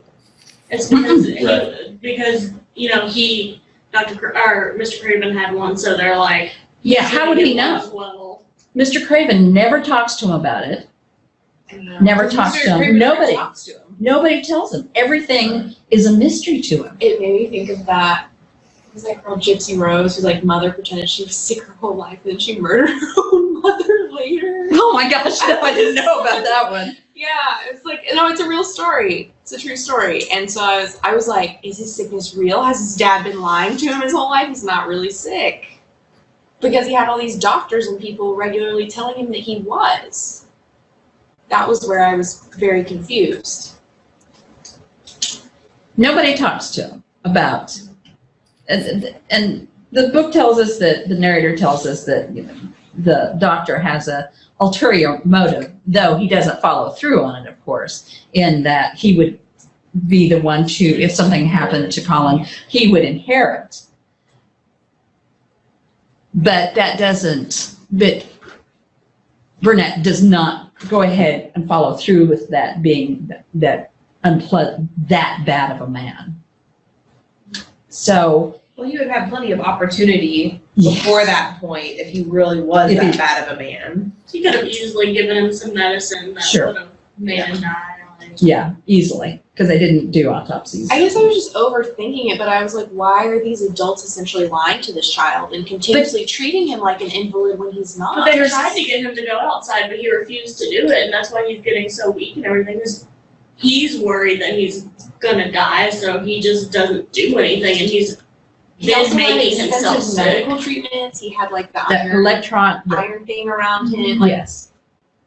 that's what I was like, Didn't they say that? They said His dad developed it in childhood. He wasn't born with it, so they're probably worried that he was gonna get it. But there's a point where Colin says something, and I can't remember, and it is in the novel. He says something, and I think it's Mrs. Manford that says, "You believed that?" And I think it was the nurse. It was the It nurse. was the nurse that said that.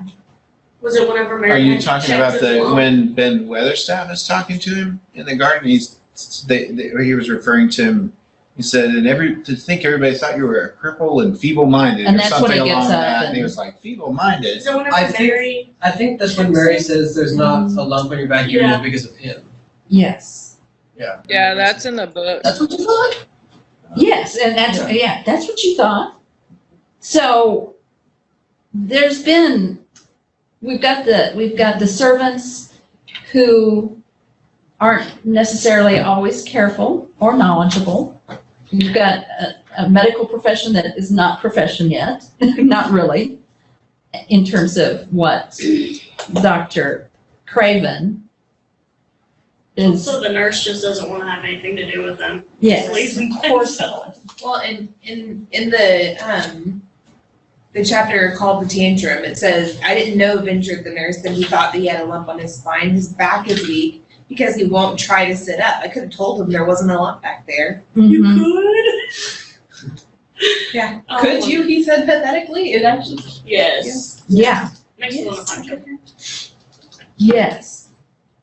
It also shows that she's completely unobservant and unaware of anything that her charge is worried about. And part of that, I think they visited more in the movie than the book, but part of that was because of her livelihood relied on the fact that he was going to stay sick. Mhm. And they projected that onto Medlock. Mhm. Yeah. They projected that on the Medlock in the movie. And once he was not sick, she lost her usefulness. And I'd say with the nurse, there could be some resentfulness. A lot of resentfulness. She's being told what to do by a little boy in not the most pleasant ways, and resenting that class, and resenting her position in all of it, resenting that she has to put up with his crap. And he gets whatever he wants. And he gets she's whatever- stuck doing that. Yeah. So I'd say there could be some, and I'm reading into this is between the lines, there's some class resentment. Now, it doesn't happen very often. Mrs. Medlock seems to be,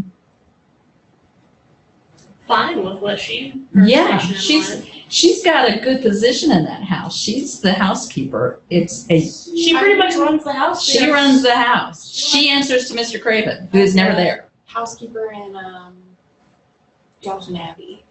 You ever watched Downton Abbey? The housekeeper was Yes. in charge of everything, but she was very prim and proper, and she enjoyed her place in the home. Yes. That was where she found her identity very much. I saw her a lot. That was how I pictured her, and my mind was similar. Very much so. How are we doing? When was it? 9:18.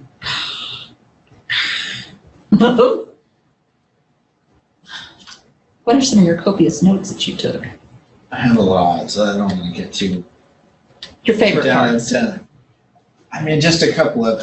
One of the things that I noted, despite the sexual stuff, which was laced through the whole thing as I picked it up, one of the big themes was just this theme of what not to do as a parent with your child, right? I mean, these kids are essentially, you're going back to that theme of this death in their lives, right? It's like they were never nurtured. They never had anything given to them in the way That of garden, love unnurtured. or attention or anything. And they were essentially, the girl was rotten to the core, and the kid was essentially had never really lived. And there's even this conversation between Mary and Colin in the garden. Maybe you guys remember, where she's telling him about Colin. She's telling Dickon about Colin. And he's like, he keeps talking about how he's going to die. And she's like, do you really think he's going to die? And Dickon says, it's like he was never really born. And so for me, as a parent of 4 kids, it's kind of, I was acutely aware of, it's because these kids never really had parents. No one really nurtured them and grew But that was them, pretty right? typical. That was not an unusual for the upper class, it was not an unusual way to raise children. Period. Yeah. I could see that, but it was Handing them off to the nanny would be particularly pretty typical. in a very well-to-do family. Right? Exactly. Someone else is raising them, but Even to the point for children with having a wet nurse, that the mother would never even consider nursing her child. children. Well, yeah, and there's some stuff in this, like the cure. What is that? There's a text. The yellow wallpaper. It's the yellow wallpaper. Rescuer? The Rest Cure by Mitchell, that actually Chopin did, and that's kind of what's coming through on this novel, is that rest cure to solve hysteria too. a couple of the other things too was the use of the birds, how the birds were used as symbolic of things in the story. That was pretty blatant too. I'm sure everybody else picked it up, but the robin, the red robin, how she initially, her first real friend is the robin, Mhm. right? She's like, I like you. I really like you. And she's shocked, right? She's surprised. She likes She's something. never liked anybody or Right? anything. So the robin shows her the key. She finds the key when the robin leads her to the place where it's located, the key to the garden to get in. And I also noted that it seemed to me, and maybe I just missed it in the book, but it seemed to me that the black crow, didn't come into the picture until Colin came into the picture. I don't remember. I'd have to. I would have to review, but I was thinking, I don't remember a Right crow. before they bring him into it, I think. Right. That the And it's crow like is a sitting black- up there. Black Yeah. crow, which seemed to me kind of symbolic of this death. This kid is not really alive, right? For all intents and purposes, And crows have never been. They've always been harbingers of. That's an odd choice for, but I mean, he has several odd choices for animals and whatnot, but the crow in particular was the first one they mentioned. We didn't see him. I think you're right. I don't think we saw the crow until he brought it into Colin with the lamb. and that's the other thing too that I was just thinking about, was when he brings this motherless lamb then into the room with Colin, a motherless lamb, right? Yeah. And Dickon, again, this life giver kind of character, is clearly, nursing it back to health right before their eyes, right? Mhm. And ends up doing the same for both of them. I was a little confused in the book as far as what the relationship was supposed to be, and I suppose it wasn't really necessarily in the author's intent to have it clearly defined for anyone, and that's fine. But is it, so is Dickon and Mary a thing, or was it really supposed to be Colin and Mary a thing? Or, Yeah.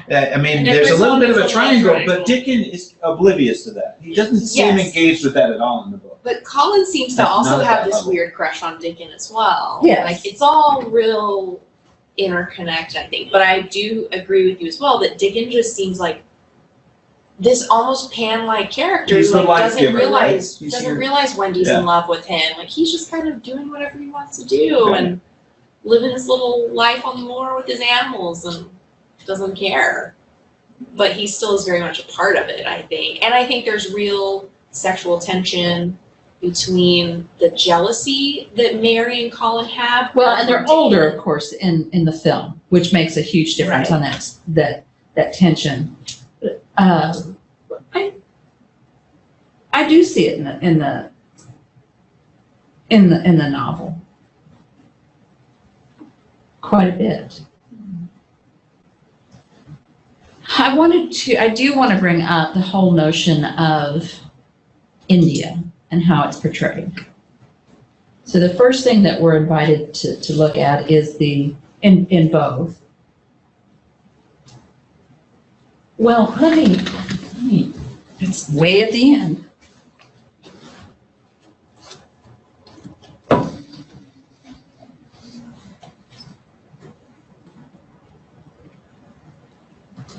This is at the very beginning of the film when when her Aya is dressing her. She's got two of them, one holding the dress. What do you make of this scene? What do you see in this scene? She's kneeling before her. The Aya is kneeling before Mary. In terms of placement, so you got all of this space over here, this chair dividing, and everything is from here over, and there's all of this empty space. So it's. I think this is a reference, in my mind, anyway. This is a direct reference to the book and how empty the girl is. The one thing is that, and I think it's could be the absence of her mother, right? The absence of her parent, some other force in her life. There's an emptiness there. But, and that's mentioned a lot of the times in the book in reference to Colin and Mary, how they're hungry and people keep referring to them as empty, right? Mm-hmm. And maybe that was just a turn of phrase that was common back then, but it struck me as poignant. Well, and like I said, it's off center. Yeah, it's off center, and yeah. As she is, of course, as this is such a these are broken children, and they find their way back, but. Then you have Dickon, the precious little angel. He's such a cutie, I like him in the film, and I can't help it. He's just got those rosy cheeks, and he's got all those animals around him. So in India, how's India described in the novel? Not favorably. Not favorably. It's hot. It's what's made her sick. It's what's made her sick. Unsanitary conditions in general. She can't even grow a flower. It's very primitive. Everything there is considered very primitive. Even though she talks about people afterwards and continues to talk about India, it's very much like primitive natives mentality.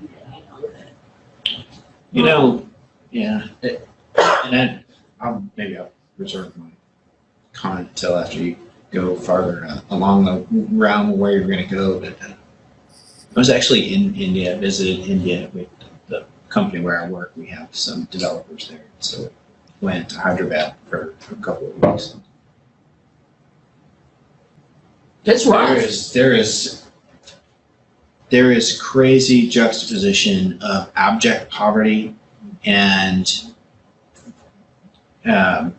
gross wealth. I mean, and they exist side by side in this country, where you can see that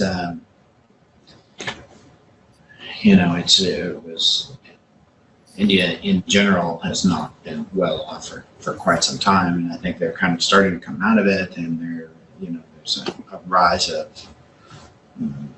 this quasi-capitalism to some extent, which is driving development and creating better conditions for the people. But I mean, there are people in India living in houses, buildings that look like ruin, right? Yeah, and look like they've made of cardboard. They're lucky if they have a blanket to hang for a wall. They have kids, children running around. There are people that live down by a river that's full of garbage, and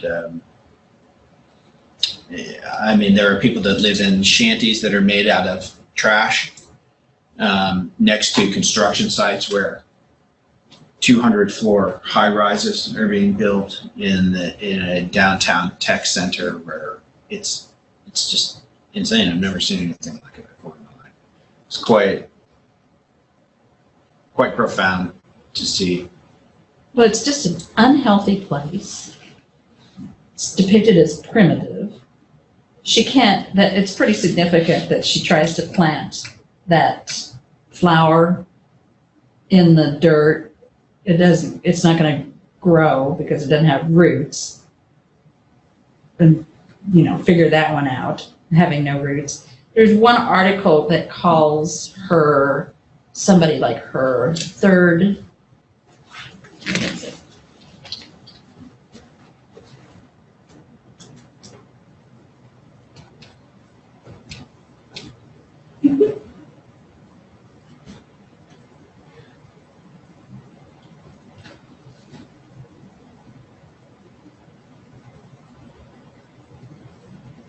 Where to go? Third culture subject. So that you have the third culture subject, and this goes with colonialism. The third culture subject is one like Mary, who, she's British, but she lives in India. It's a host country. So she's neither Indian nor is she British. At the same time, she is both Indian and British. And so that makes this weird place unplaced.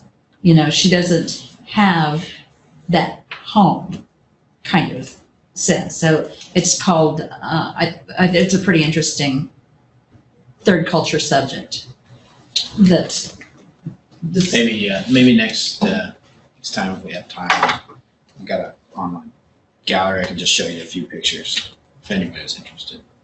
Well, and I'm going to take us to I just have to show some of this stuff because I didn't gather it up for nothing, right?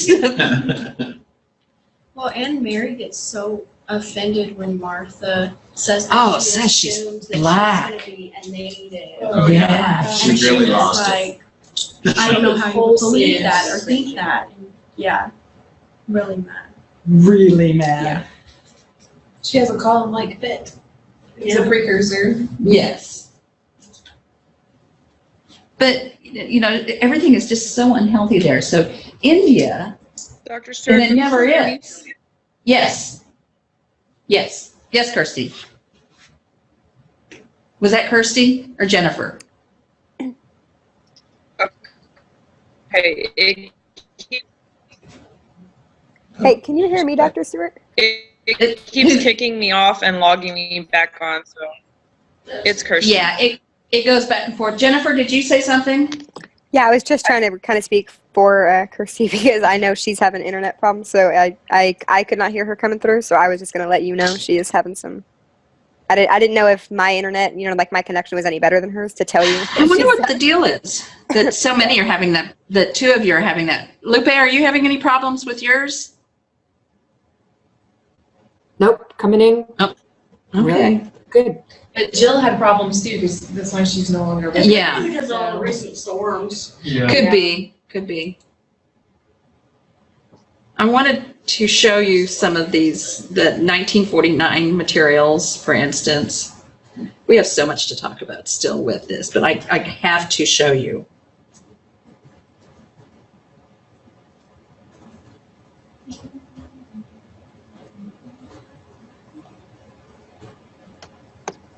No, thank you. Here, tenderness and charm.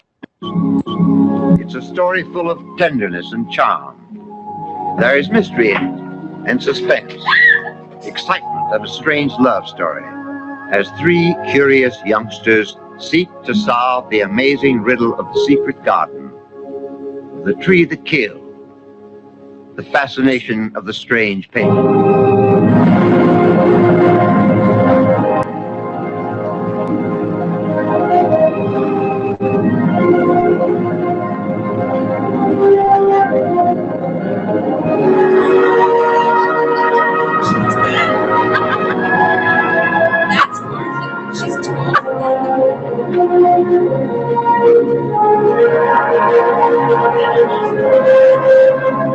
Doesn't he know?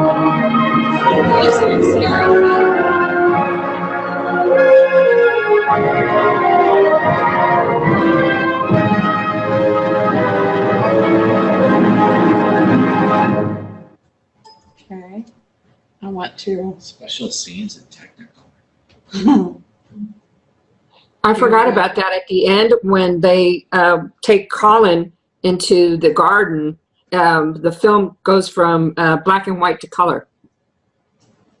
And you can see all the roses and all the picture, all the flowers, yeah. In the 1949? In the 1949, yeah. Okay, I didn't So realize it's that. black and white, and when they take Colin into the garden, it turns into color. It's beautiful. Kind of like That's the old Wizard Wizard of Oz trick. Yeah. All right. Where'd you go? Oh, I know where it went. Uh-oh, where'd you go? I think it's just quiet. Uh-uh. Oh, is it? Okay. Yeah. She's supposed to be singing. There. Okay, I can hear it kind of.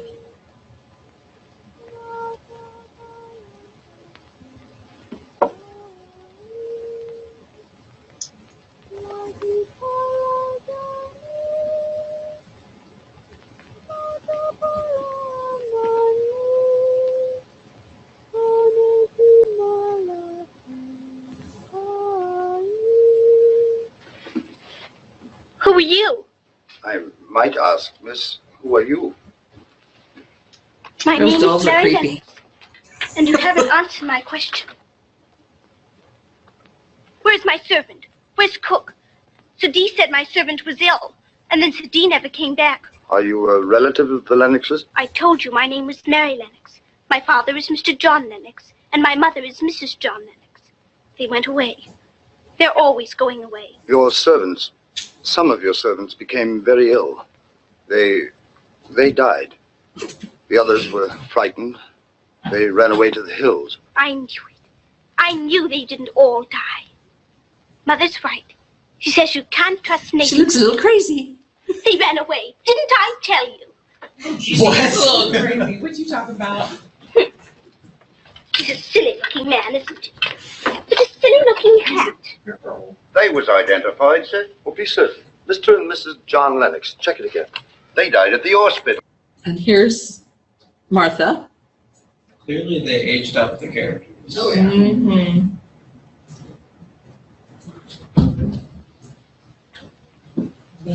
That's what she looked. Very manic.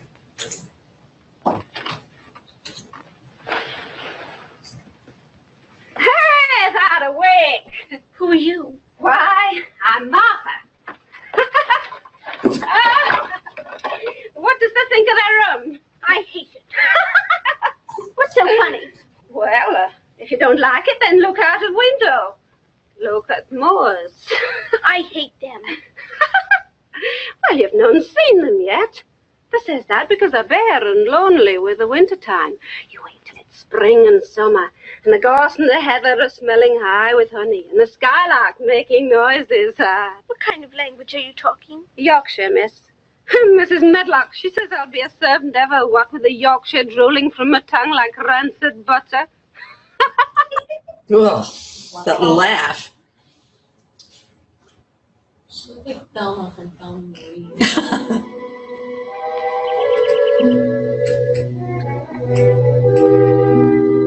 Why did I not show this?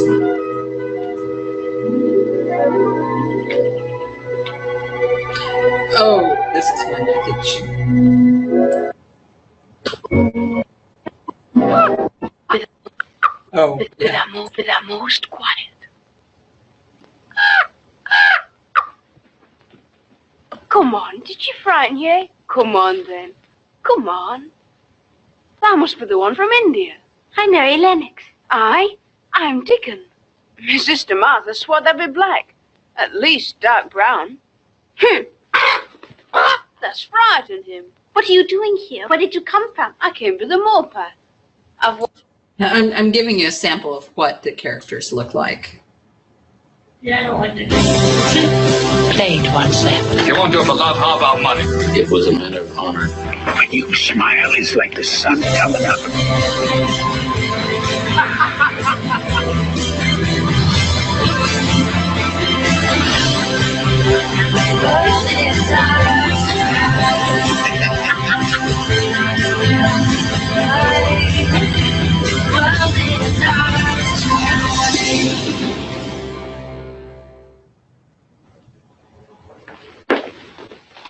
Next time you'll stay where you belong. Mrs. Medlock, please, what was in that room? Go to bed. Where have you been? Nowhere. Your uncle wants to see you. He's leaving for London. I don't want to see him. Mary, your uncle wants to see you. We're keeping him waiting.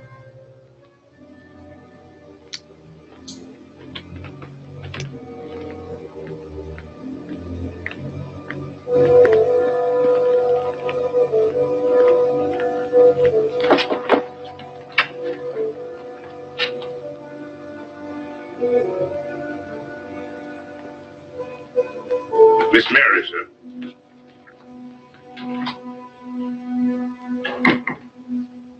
Come closer.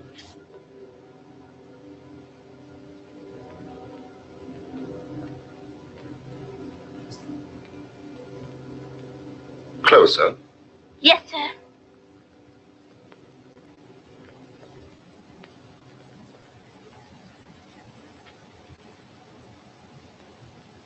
I'd hoped you might be beautiful. No, sir. You're welcome in this house. I shall be leaving for London in a few minutes. I spend as little time here myself as possible. You'll be alone. You'll find my being away of no great loss to you. I'm not amusing. I keep to myself. I have my books. I drink. That doesn't look like a book. I'd hoped you might be beautiful. You won't get that. Is there anything particular you want? No, sir.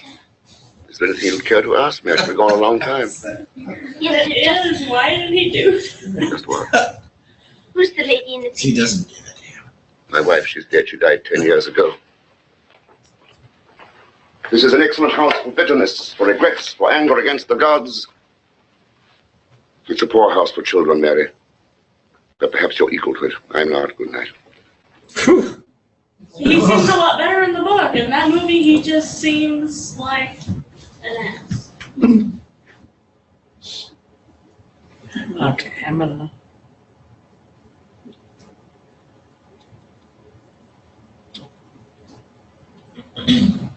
All right, here's the hallmark.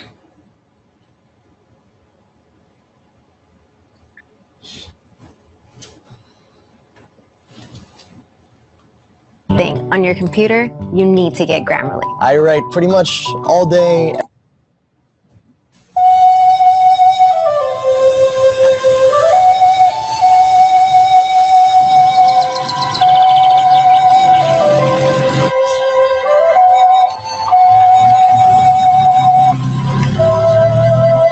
It starts out as a reminiscence.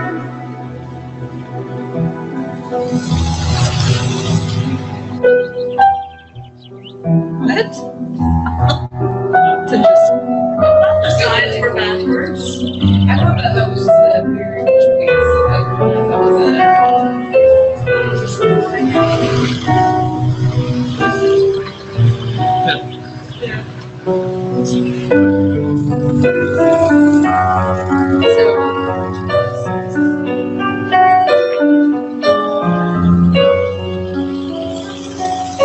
Where are you getting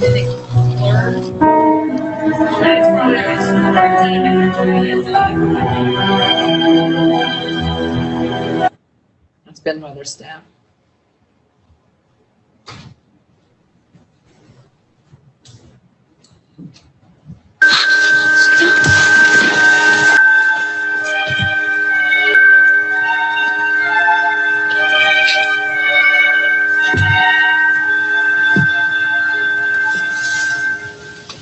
Come here. Now, don't be afraid. I know children usually find me frightening, but I'm quite harmless, I assure you. You're too thin.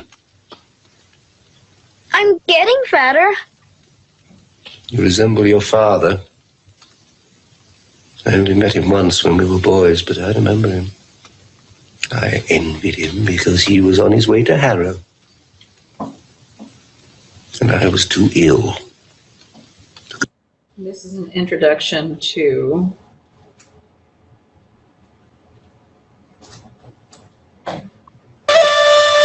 Dickon.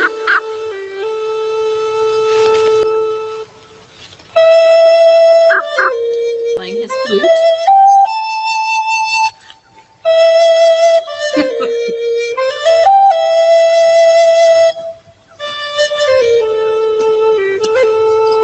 Ben.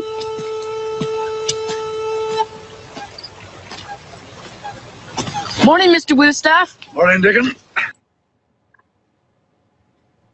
And then into Martha.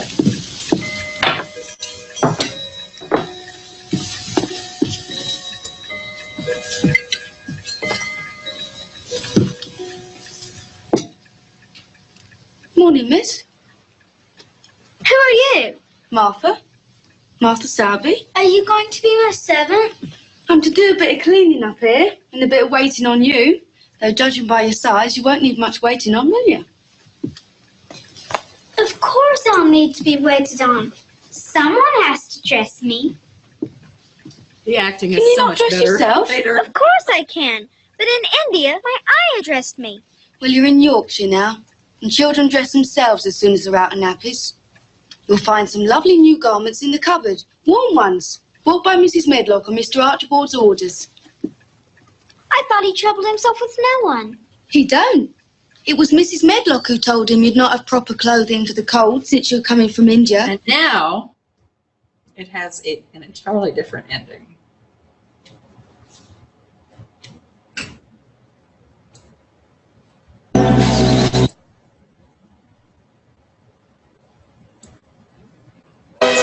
I'm well now.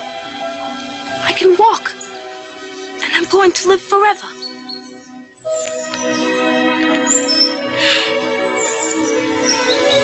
It was a secret garden that made me well, Father. My mother's garden. And it was Mary who made me walk. Thank you. Come see our garden.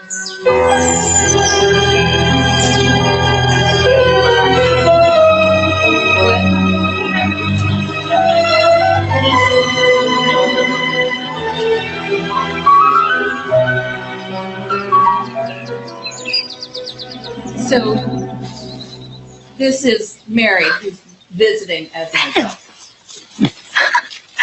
And Weatherstaff.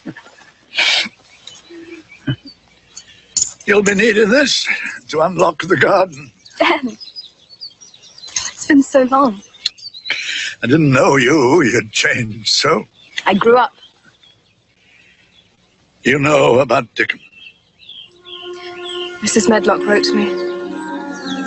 She wrote with such love, such compassion. You touched her heart and warmed it. Killed in the war. In a forest called the Argonne. Dickon had to die. He would have chosen a place where there were green and growing things. Aye. To die so young. Who was to know? Dickon knew. Aye. Dickon knew. Come. I'll unlock the garden for you.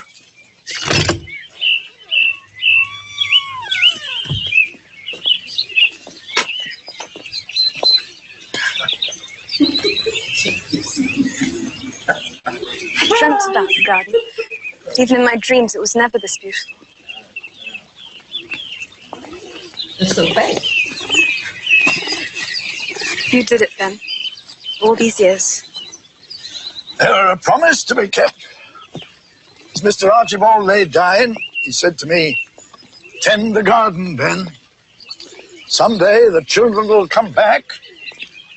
And when they do, their garden must be a magic place."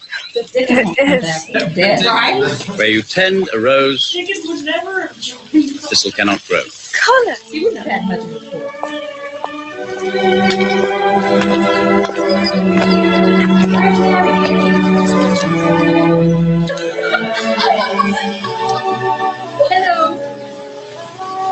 I wasn't sure the hospital would release you. Do you think I'd let a little shrapnel stop me? Is that Colin Firth? No. Yes. When I was at Oxford, I asked you to marry me. When I was in France, I wrote to you and asked you to marry me. I think it is. Why wouldn't you give me an answer, Mary? I wanted you to ask me here in our garden. Yeah, it is. I should have known. Will you marry me, Mary Lennox? Of course.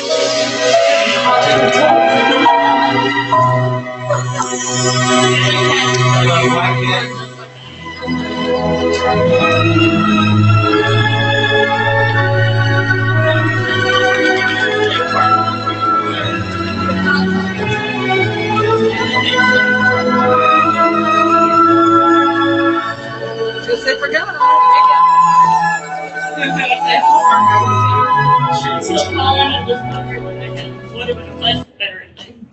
Wow. Just Holland was prepared to die anyway, Yeah. so you know. You know what? You joined the army, you got killed, You wanted and to be an then athlete. chicken. Yes. that was pretty stunning, wasn't it? Yeah. That was Extremely disgusting. gross.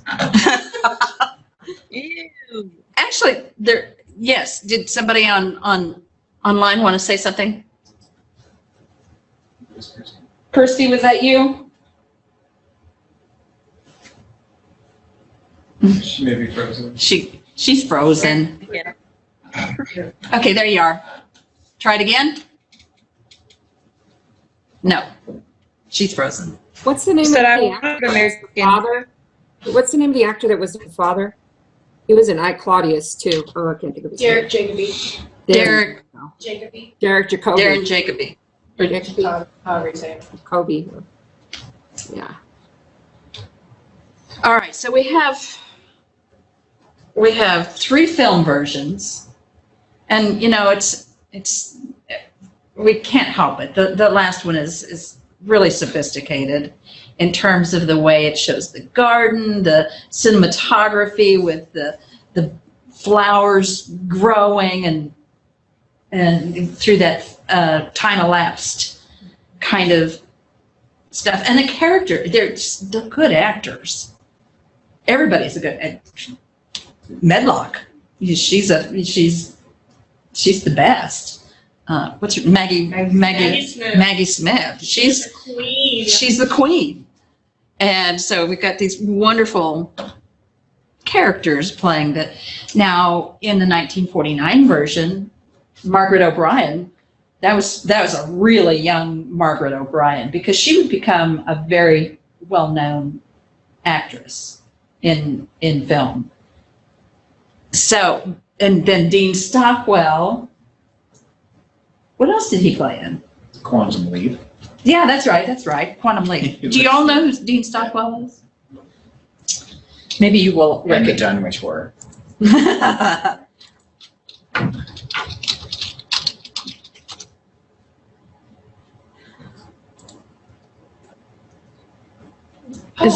Does anybody recognize him now? He was in Flo Angry Man as well. He's been in a lot. He's been in a lot. Looks vaguely familiar. Uh-huh. Because he's been in lots and lots of films. Quantum Leap was the big one, or the TV show. It seemed like he played in another one as well on the series. So they would become really well-known actors. What did I want to show? I wanted to show you something though, and I've got the film.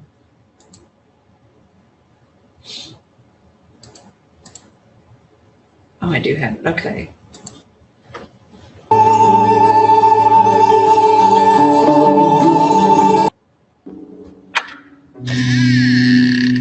This whole business, though, of being in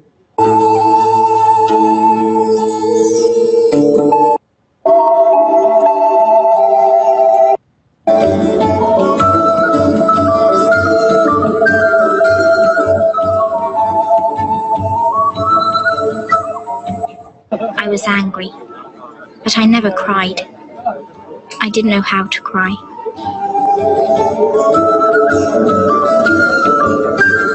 She's got angry eyes. There's your garage. The whole business though with the husband, her mother and father, she hides under the bed, and they're both tipsy and wants to have sex, fool around.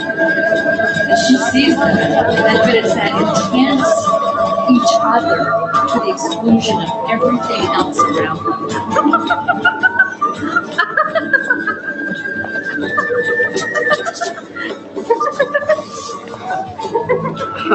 And she's under the bed. What a place to be. Looking through the fringe. I left my family. You didn't have to follow me. I wanted to. My parents always thought about themselves. They never thought about me. If only I could have known that in a few moments I would lose them forever.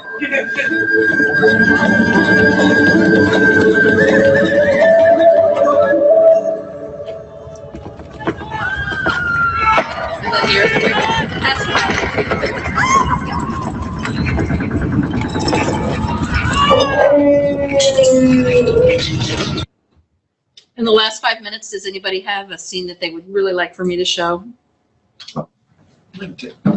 One thing I liked about this movie was the way that they did Archibald Craven's, the way that they showed how he carried this darkness around with him. There's that scene where he's like coming down the stairs and he's going to go see Colin. He's going to go look in on Colin before he leaves. And as he comes down the stairs, there's all this shadow that like follows him. It was really cool. I thought it was a nice way to kind of show this darkness that he carries with him. It's almost like you can see it. Carry you around in a basket. 100 rooms here. This one and no other.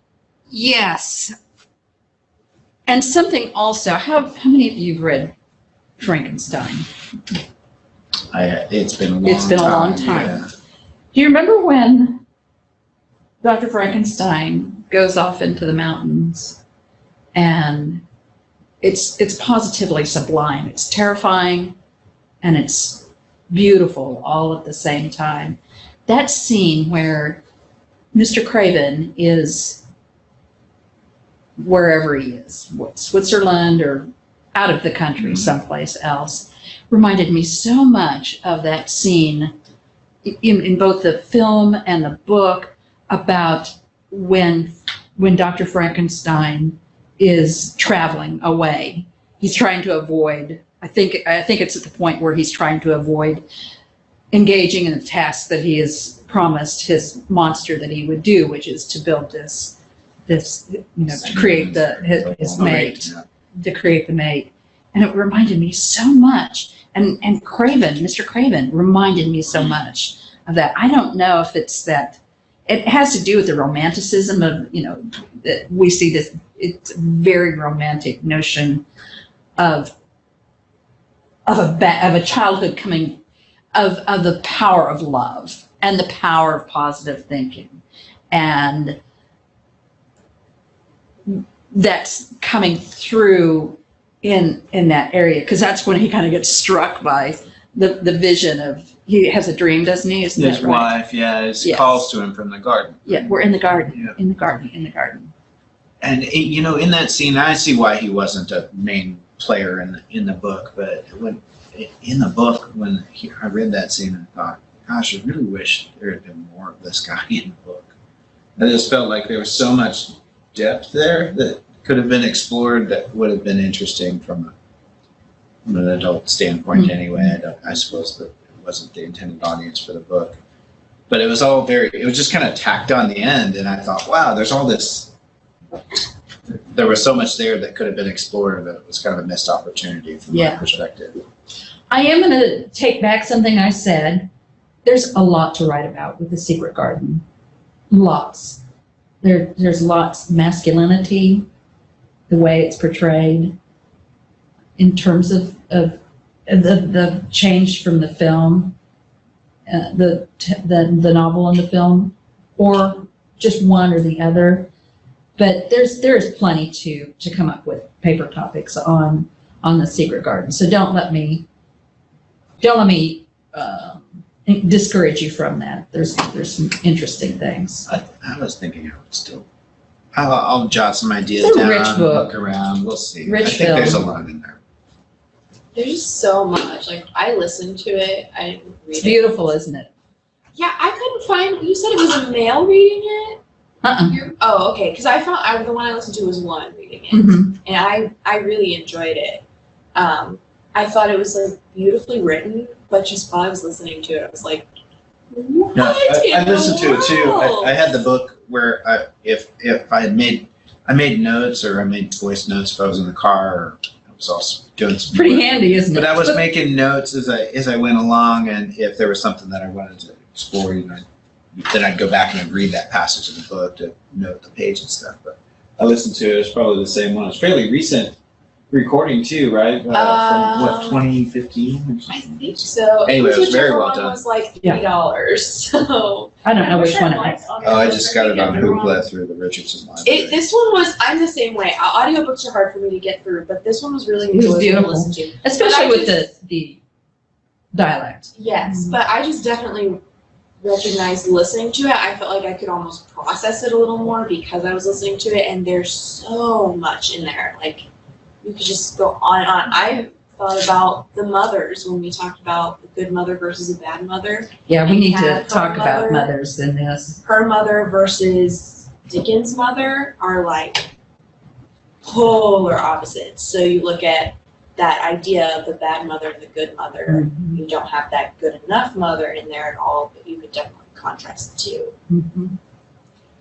I even thought with Dickens' mother, I'm glad you brought that up, because thinking about him as the Pan character, kind of the Green Man there, she kind of came in as a, in my mind anyway, because I'd already had that cemented in my mind, kind of like a Mother Earth, a Gaia Mhm. kind of Very much so. Yeah. in the book, right? She was very kind of watching We over. never met her, but she's very present and very much a character throughout the whole thing. Because she never actually shows up, right? She's always just talked about. Except in the end, there was that end scene where she Oh, was yeah, there. She was that's right. very briefly It's when she so- came into the. Did she come into the garden? Yeah, you're right. Because she'd been giving them food so that they didn't have to Yeah, and Dick can eat explain at the house. Right? everything that happened, including getting into Yeah. the garden, and She seemed he pretty invited pleased her with to it all. come so that. And she was in on the con, Yeah. like with That's Colin right. being well. But she was so not present throughout the whole book, but so present all at the same time. Yeah. So Mhm. I really noticed about her as a character. Mhm. She wrote to Archibald saying, "Hey, Yes. like, come home." Yeah. Yeah, it's time. And also Next time. telling him, that he needs to actually meet with Mary and not completely forget about her. Hmm. And here's Pan, the mythological Pan.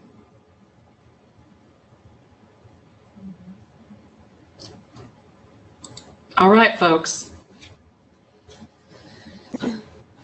Good stuff. Good stuff. If you view the film again, then and mark down times that you want me to take it to, and do that when you do read Tangled, or when you watch Tangled as well.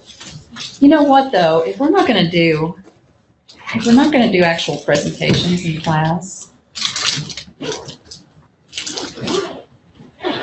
we can take another little bit with. Well, go ahead and do the what I've written up for the Zell assignment, and we'll probably, I know that we'll talk more obviously about Secret Garden, and then we'll go on into Rapunzel, but without doing these presentations, it's very possible that we'll be able to, kind of take a little bit more time with some of these novels and films. So I'll figure it out. Dr. Bear Stewart? with. Yes. Sorry. So I think at least Kirsty and I were, when we were trying to start this session, we were getting kicked off on and off, and I think we both kind of missed the changes that you might have made to the agenda. Like I kind of came in and you had mentioned something about week 4 being different. Right. If you could clarify. It's listed on our page. Oh, okay. So we're going to Zell. Okay. Come on.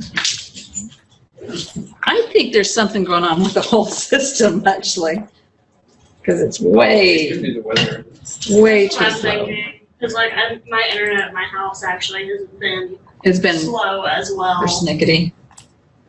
Is it stormy there? Is it? It I thought it wasn't. was cloudy earlier. There was darkness that way when I pulled in.